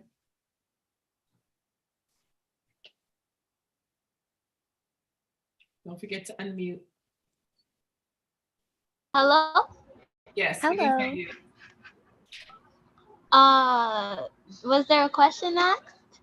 Oh, you know, you have your hand raised. Was that from earlier? Oh, that was from earlier. I'm sorry. Okay, no worries. How was it going? Did you get your stem? Your nail stamped? Yeah, I got it to work. I did this design. Nice. Look at that. Yeah. Beautiful, beautiful. Okay, awesome. Very happy to see. Okay, so let's just go around. I think Miss Devin left to come back in. Let's go around and see what you guys have stamped so far. So I'll show mine. Let's see. I'm trying to get a little closer. I definitely can't see. Yeah, a little bit. You can see it a little. Yep. I use just like a clear nail. Miss Victoria, what about you? How's your design going? It was good. I actually erased it though because I wanted to redo it, but I got a good zigzag. I just tried to put some green stars on top, if you guys can see. Nice. Hey. I love it. Nice. Okay. What about you, O? Hey, I did it like 2 times, but I erased it. But I'm doing it again. It's kind of fun, but it's still kind of hard at the same time. But it is, and I promise the more you guys do it, the more it gets easier and easier. Like there are some days where it's a struggle for me too. I'm not gonna lie. I have days like that where it's rough, but honestly, once you like it clicks, it's so much fun. I think I kind of got it, but it's not really there. I don't know if I could see, but that looks good. I think I see it. Hold on. That looks great. Show us one more time. Get a little closer. Nice. Nice. Yay. Okay, so Awesome. Are there any more questions? Because if not, before we go, I want to show you guys one more fun trick. Yes, of course. Let's, I'm going to spotlight you one more time so that we can get close and everyone can see. Okay, we're ready, Miss Devon. So this design that I did here, you can see it's with multiple colors. So I wanted to show you guys how to get that multicolor look. And it's really easy. All you have to do is use all three colors. When you are using these colors though, it's good to think about like, you know, how colors blend into each other. So like a lot of you said that you're into painting, which, you know, pink and blue make purple, versus if you put pink and green, they make like poop brown. So like not a, like this brown, the brown that's going to come from this is not going to be a cute brown. So when you're doing this and you layer colors, you're going to think about that and just go ahead and layer it in a way where colors would blend into each other nicely. So I'm going to start with the pink at the top. And then because I know blue and pink together make a really pretty purple, I'm going to put the blue next to it. Blue and green next to each other make different shades of green and blues. So I'm going to put the green next to it. Make sure you cover your entire design in this polish. And then with your scraper, you're just going to go ahead and scrape a couple of times like that. Pick up your design. And then stamp it onto the nail. So I'm definitely going to do that. That's what I want. So we created a rainbow effect. Let me show you guys what it looks like close up. And that's just using the three colors that I have. So you can use, you know, two colors if you want to do this. For example, I could have done like blue or pink, blue, pink. I could have done just green and blue, green, or, you know, you can mix it, try other directions. It doesn't even have to be horizontal. So here I did it in a diagonal direction with a different design on the plate. I use this design on the plate and I applied the polish in a different direction so you can see it here that it's like horizontal instead of diagonal like how it is over here. I love that. I love the zigzag one. It's so cool. Yeah, me too. Yeah, it's a lot of fun and it's super simple. So again, there are many ways that you can play with this. If you decide to become a nail tech one day, you can incorporate this with gel. I have done it many times. I think that design that Tiana showed with me drawing like the leaf patterns and stuff, that was a combination of using stamping polish and then a little bit of gel to like do some other fun details with it. So there are several different ways you can use these plates. It's literally up to you what you want to create and how far you want to go. You want to get crazy, you want to color in all the details, you can just do so much. So that's pretty much all I had for you guys. Let me know if you have any questions or something. Yes, thank you so much. I also see Miss Tiana said, don't be afraid, guys, to use regular polish as your base. If you have like colors at home, you can use those polishes for the base of the nail and then just use the stamping polishes from your kit to stamp the designs. Yeah. So in general, you know, the stamping polishes provided for you in the kit, you know, you can use them as, they kind of call it like one coaters, which means that you would only need one coat of polish on your nail. However, you don't have to use them. And a lot of people already have like a lot of regular polishes sitting at their home. So, you know, here I have just like some regular polishes that I just purchased online, and you can use any of the stamping polishes that you have to go ahead and just stamp the design onto your nail. So again, go ahead, feel free to be creative. And we have so many different resources. I hope to see more art, but let me know if you guys have any more questions. I'd love to try and get them answered for you. Maybe one general question of for both of you, Miss Devon and Miss Tiana. what's one piece of advice that you can provide for our young creative scholars as they continue on their creative journey, whether it be in nails or any sort of art based careers or journeys? What piece of advice do you have for them that you'd want to leave them with?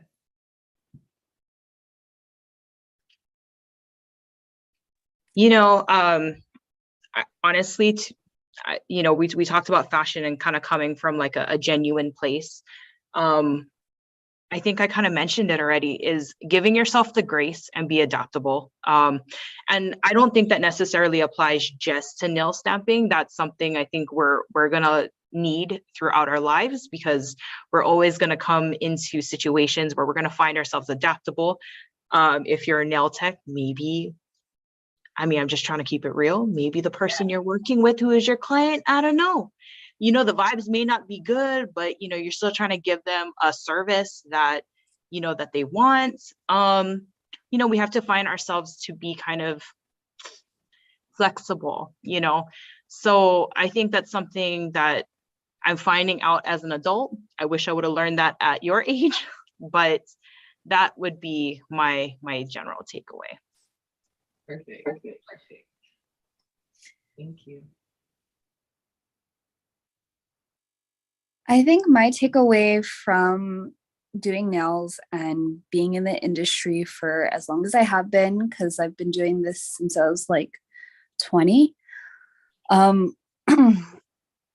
One, make sure that if you want to pursue an industry within nails, try and make sure that you have other things going for you too. So when I say that, meaning like being a nail artist is great, but if you can do more than just be a nail artist, if you can, you know how to like create your own videos on social media, or you know how to market yourself, or you're good at writing, figure out ways to tie that into what it is that you do, and also make sure that you always have multiple avenues. There's nothing wrong with having one strong passion and going for it, but if you have other skills that you can hone, that makes you so much more valuable to different companies, to different collaborations and possibilities. So again, if you are multi-skilled, that will be the best thing that makes you different from other nail technicians and different in other ways. So like for me, I love nails, but I have other abilities, and that is kind of what helped me get my position that I'm in now. Also, don't despise the days of small beginnings. When I first started at Maniology, first of all, I had like an attitude problem. I thought I was just going to open up my own salon. I thought I was going to do all these things and be a salon owner. That was like the joke and thing that I immediately went for. Not that opening a salon is a joke, but Tiana's laughing because she has heard this story so many times. So with my college professor, I told him like, no, I don't need help in my portfolio class because I'm going to go and open up my own business. And then my college professor was like, okay, well, I know you want to open up your own business, but why don't we just, take all these resources that we made in our portfolio class and have you apply for a job at a nail company? And I was like, what? Why? That decision was probably the best thing I could have ever done for my entire life. I have been at the company for like almost 10 years now. And when I started, they wanted me to write products and I was so bad at it. I like cried. I was so bad at it. Tiana knows. That's not my strength. But, I'm so grateful that I didn't quit, even though I really wanted to during those periods of my life. I wanted to quit. I thought I wasn't going to be able to do this anymore, but I just kept going with it. And that actually ended up serving a greater purpose for me in the future. So do not despise like those days of like, dang, this is like close to what I want to be, but not exactly. Like you never know when your next opportunity is going to come and how it's going to come. Because now in my future, those writing experiences that I had back in the day when I was like crying and stressed and tired, they ended up helping me in other ways. Now I like do other things outside of Maniology that requires me to write. So again, make sure that, you just are open to things, have a good attitude, like I think people were talking about in the first segment. And then also, again, try and like find ways to make your skills unique to you. So yeah, that's my big advice. Wow, that was, Devin's always talking about that side hustle. Nothing Yes. is wrong with that though. Nothing is wrong with that. I Yes. totally agree. But you know, I think just like Devin and stuff, you know, I think especially coming out of college, for me, speaking for me, I had ideals as to what I thought I would be doing right after, you know, right out of college. I wanted to be the next top designer. You know, at that time, everything was like fashion this, fashion that. I went into fashion school just thinking, oh, I wanted to be like the next Versace. When I came out, I'll tell you, I don't touch my sewing machine these days. But I think with that, I gave myself the grace to kind of come into a company, learn other skills, and find something that was still creative and something that still fuels my passion for creativity. And again, I didn't start off in this position. As a matter of fact, I think between Devin and myself, we actually developed these, I wouldn't even say titles. It's just the work that we do here, you know, at Maniology. So it's not something that we came into. We actually developed, you know, educator and designer of plates and all of these kinds of things for ourselves. So yeah, just be open to the experience, because life is going to give you a lot of experiences. That's so Definitely. true. Oh, you have a question, honey. Go ahead. Okay, so my question is, what are you gonna do with these?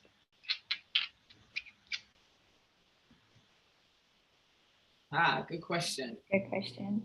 Actually, So, oh, here, yeah, I can Tiana. address this because I actually have it sitting right next to me and I just did it while we were talking.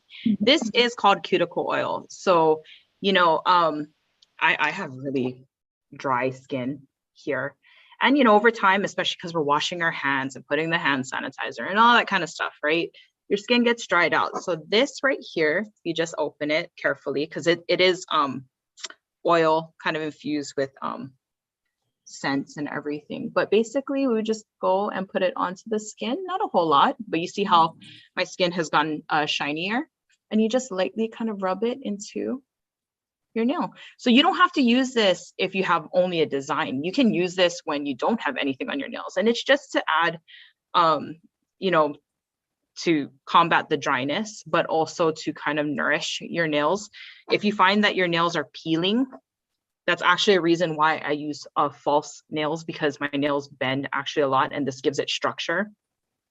But if you find that your nails are kind of thin and stuff, just go ahead and continue to keep using that cuticle oil almost daily.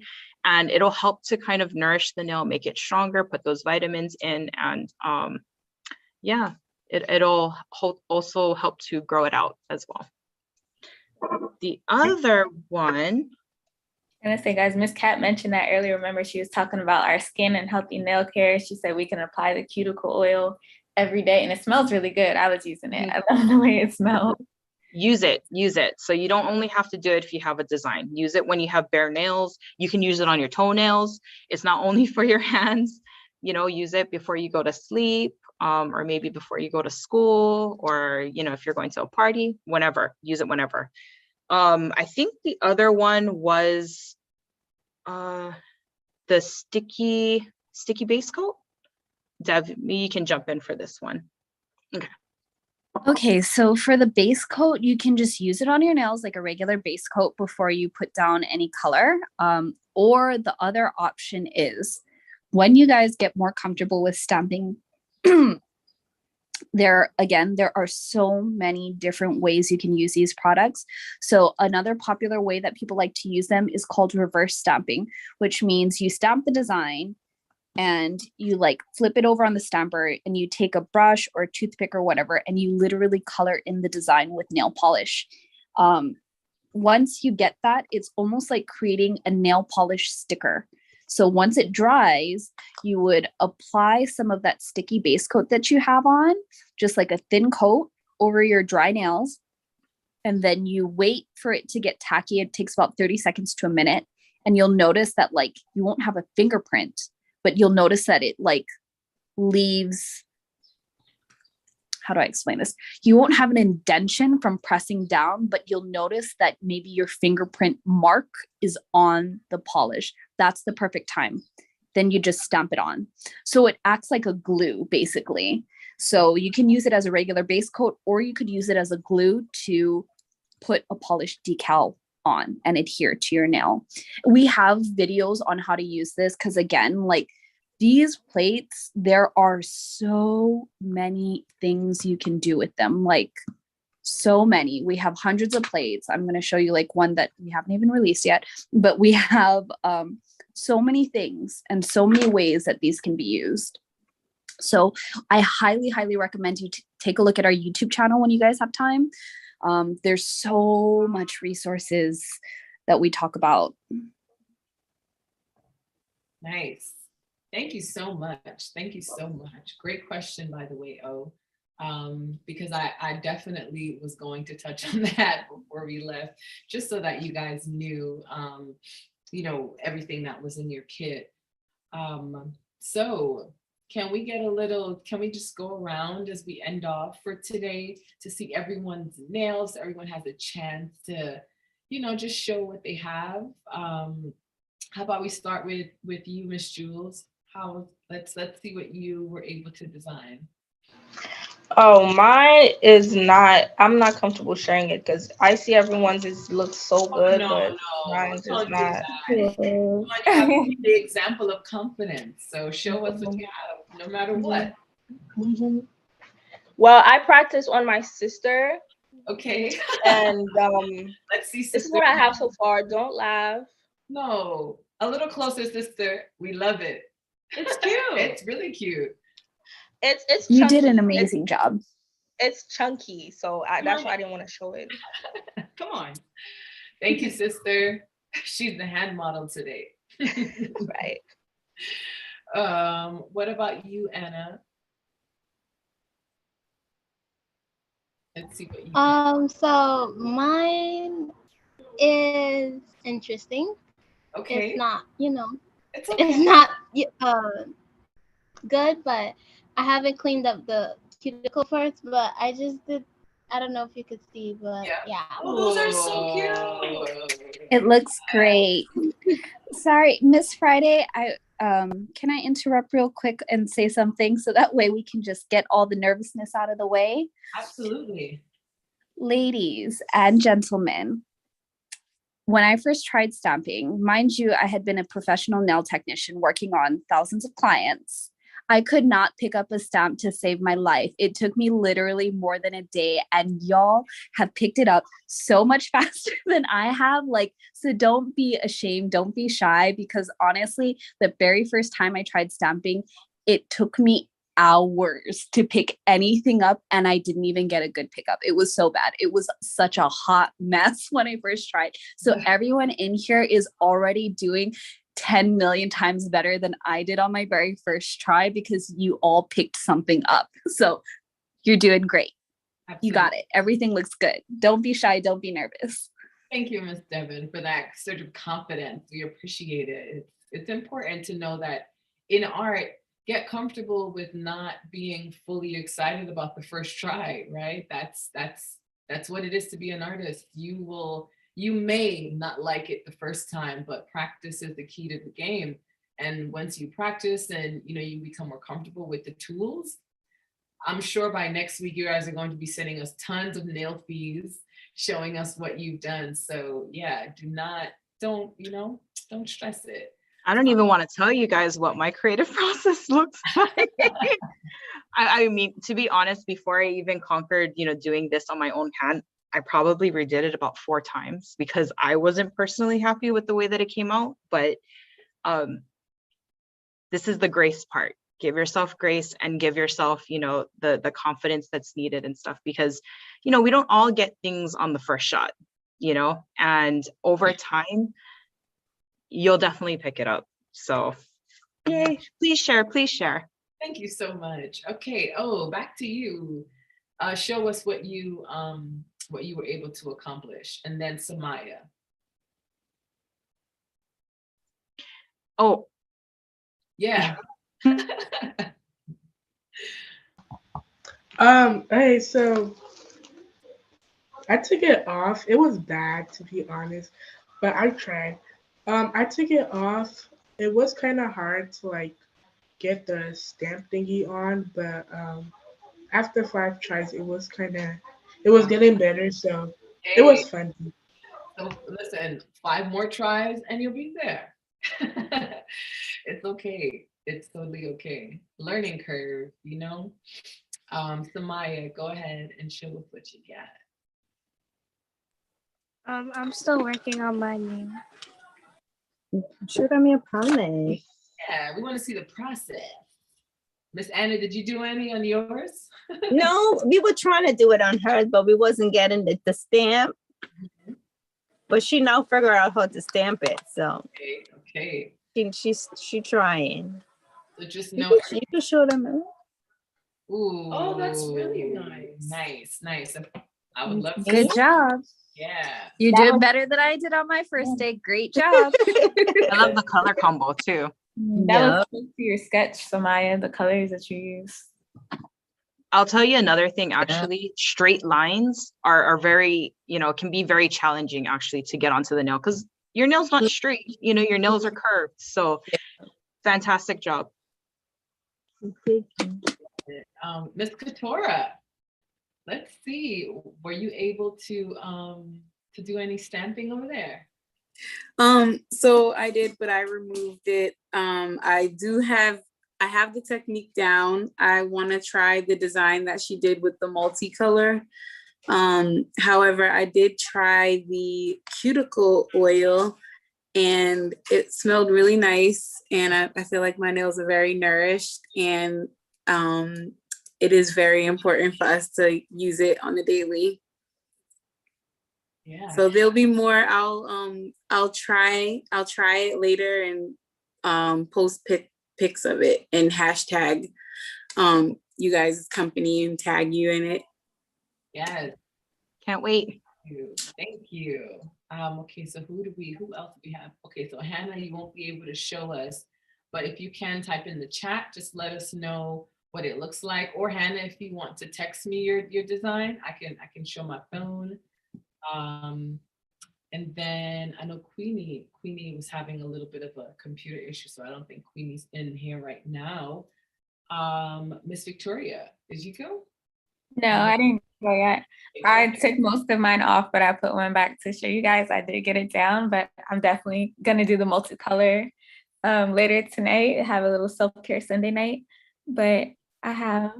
Oh, I love that. That's so beautiful. That's the zigzag. I love that. Yes, I definitely want to do like the multicolor with the green and the blue and the pink. Just like the one nail. I feel like your statement nail. Yeah, I like that too. Even if I just do the rest like nude, like. Yeah. So I just love the negative space look. I love the no clear base look. It's so cute. Actually, yeah, I was gonna say that too. So, with the nails, if you have just like your clear base coat, then you can stamp over that. You don't have to put a base color as your nail, so it's the same thing with the nails that I have. There is no base, it's just using stamp, over that. Wow. Oh, yeah, that's very cool. So actually, I wanted to show, since we're doing a little show and tell, I know I've shown this to you guys, but this is the other plate that we have that helped me to achieve this style too. So when you're all ready, this plate is great. That's the second, when you're in school and it's like, this is the first class, that's the second. So this is the prerequisite to that class. Oh, don't worry. I'm sure we have an image for everybody. Thank you so much for sharing. Now, Those are Glow, cool. show us what you were working on, Glow, or tell us about your experience. This was definitely challenging. But it was fun. The process overall was a pretty fun one. And I can show you guys what I created. It's messy, but I kind of, oh no, it fell down. I kind of like that it's a little bit messy. Okay. All right. Good colors. Let me see. So I tried to like get like the square checkered like effect and it kind of worked. Oh my gosh. I don't know if y'all can see it. Yeah, it blurred a little bit. And then there was like this other like small like blue design. I don't know if y'all can see it. And then this mark came by accident and I kind of liked the way it looked. So I kept it. And it's just like, I don't know. I like that the tip is completely clear. And Yeah. it also looks like a painting. It looks like a really cool painting. It's interesting. Mhm. But I feel like the color is just like really dark, so it's harder to see though. Yeah. All the details on it. Very fun. We love those happy little accidents that Happy little turn accidents, into yeah. something amazing. Yes, those are my favorite. I love a messy look. Okay, so Hannah said she loves the kit and she loves the presentation. Nice. Thank you. Thank you, Hannah. Okay, so as we are winding down for another amazing workshop, I cannot believe the time flew. Miss Victoria and I always say this before every workshop, that the time flies so fast. Before we know it, it's over. But before we take our class photo, our selfie with our stamping kit, so make sure you have your stamping kit because that's what we're gonna take our final selfie with. Before we do that, I also want you guys to pull out these stickers that Maniology provided for us, because there's some amazing affirmations on there that I want us to read out loud because they're so positive. And you know, Miss Victoria, you always brings in some great affirmations for us to read in the beginning and in the end of each workshop. So thank you, Maniology, for just including it in something that our scholars can keep and recite to themselves. So yeah, so grab the stickers, hold them up so I can know everyone has their stickers. Go ahead and take it out the packaging, right? And I want everyone to unmute.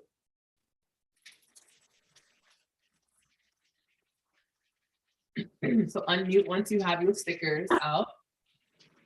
And we're gonna start with this one. Okay, so let's all recite this one on 3. Ready? 1, 2, 3. You are allowed to do things differently. differently. Okay, and then hold on. We have so many great ones. We have so many great ones. Now the one with the rainbow on 3. 1, 2, 3. Choose to shine. Okay, what other one? We have one more. We have time for one more. No, this is my favorite one. That's the one. Okay, everyone hold their jars up. Hold these things up, girl. Ready? 1, 2, 3. Stay true. Woo! All right. Thank you, Maniology, for these great affirmations. Stick these on your notebooks on your wall. Put it next to your bed so when you wake up, you can read and recite this to yourself because these are really good affirming messages. Why are you taking it off? You're taking it off. All right. So let's get our class photo in before we our eyes. So everyone get nice and close to the camera with your Maniology stamping starter kit. Right, there's a box in the bag. Gotta get so close. You know, you have to hold mine, right? Okay. You have to hold mine too. So I could screenshot it. Okay, you guys ready? You know, our tradition, we do 2 photos, one smiley face and one silly face. So let's start with the smiley face. 1, 2, 3. All right, now one silly face. Ready? 1, 2, 3. Perfect. Perfect. So everyone unmute one more time and give Maniology a round of applause for their amazing contribution. Thank you. Demo. Thank you. Miss Victoria, take it away. Yes, thank you so much for joining us today. Thank you to our creative mentors, Miss Tiny and Miss Kat, Maniology, for working with us and sharing insights here. Amazing company. We will keep you guys updated with everything. We have a little mission for our creative scholars, which is to continue practicing with your Maniology kit so you can get the technique down and design your own sets. And then once you found something that you like, that you want to share, take a nail fee of your nail designs, and then yes, nail fee. Take a little nail selfie somehow. And then we're gonna have like a folder for you guys to upload it to, so that we can share them with Maniology and they can see everything that you create. Yes. And yes, it was so nice to meet you guys, especially our new scholars. Welcome. We're so happy to have you. Can't wait to see you again soon. Oh, we have a summer announcement, right, Miss Victoria? We have a little summer announcement. I almost forgot. So we are doing our summer workshop. Yeah, in person for the first time in 2 years, our in-person workshop for the summer, June 13th to June 17th, ladies. So for all of our new creative scholars and our scholars who have been with us, Samaya, Hannah, we're going to be doing it in New York, June 13th through June 17th for 1 week. We have an amazing week planned for you guys, and it's going to be really special. So we're going to release a bit of a wait list soon, because we're only inviting in 8 creative scholars since it's in person, you know, gradually getting back to being in person again. So yeah, we cannot wait to meet you guys in person next month. And we'll send more information via email. We'll also send the YouTube links for the Maniology videos via email as well. And any final questions? Anything and anyone wants to know before we leave? Everyone's good? All right. Okay. Hold on. In the chat, I'm going to type Miss Couture's Instagram name as well as Maniology in case you guys want to follow them on Instagram. And we'll also email this out to you guys too. Yeah, this is if you want to look at it now. You're like, I have to go on there now. There's a lot of ideas from other people and stuff too. So if you're feeling, you know, that you need some inspiration, there's a lot to look at. Bless you, Samaya. All right, ladies, this is a wrap on another great workshop, Maniology. Miss Devin, Miss Tiana, thank you so much. You guys are coming all the way from Hawaii. We know it's very early in the morning there on a Sunday, and we're so appreciative of your time and, you know, figuring this out with us and teaching us. Thank you so much. Thank you, for joining us. Thank you, Anne, our CBAM scholars. Thank you so much for being here and being a part of this experience. Thank you, Queenie. I know you're probably watching on YouTube. Thank you, Taya and Chelsea. You guys weren't able to make it today, but you're always in our hearts. Thank you so much, Miss Couture and Miss Tiny again. Thank you so much, Hannah, for being here, one of our OG, as well as Samaya, one of our OG creative scholars. Thank you so much to Glow, you know, our alum who has been with us since 2020 and beyond. You know, when she becomes huge and famous, you know, we're gonna have her come back to teach. You're the famous one. Okay. Thank you so much, Miss Anna, for joining us, our Mom and Me segment. We really appreciate you being here. And yeah, and thank you so much, Jules, as always, for running our YouTube Live. Did we pick a winner? Is there a winner for Not yet. Tell our Maniology crew what the winner is going to receive from the YouTube Live. Well, the winner of our special giveaway is going to receive one nail kit from Maniology. So that is the prize at hand. Yes, so we're excited to announce that, whoever won. All right, ladies, so we're wishing you a beautiful rest of the day. Go ahead, go outside. It's really nice outside if you're in Brooklyn. Oh, you have a question. Go ahead. How do you win? Well, the giveaway is particularly for the YouTube chat. And so for our viewers that are not in here with us in the Zoom, they are watching from home. And, you know, it's good that they can receive one special nail kit from Maniology. And so it's reserved for the YouTube chat. So, if you have like a best friend or someone who is interested, definitely tell them to hop into the YouTube right now. They have a couple seconds left to claim their prize. Exactly. Miss Victoria, you have any final words? Just thank you guys for joining us and spending your Sunday with us. Sending you all lots of love for this new week. Take some deep breaths at the start of every morning to center yourselves, say your affirmations, say nothing can shake you, stay grounded. And I hope you guys have an amazing rest of the month of May. And stay true. Don't forget to stay true. Stay true. All right, you guys have a great one. Bye. Thank you. Bye. Thank you so much. It was Thank nice meeting everyone. Bye. Nice meeting everyone. Bye. Great meeting you. Nice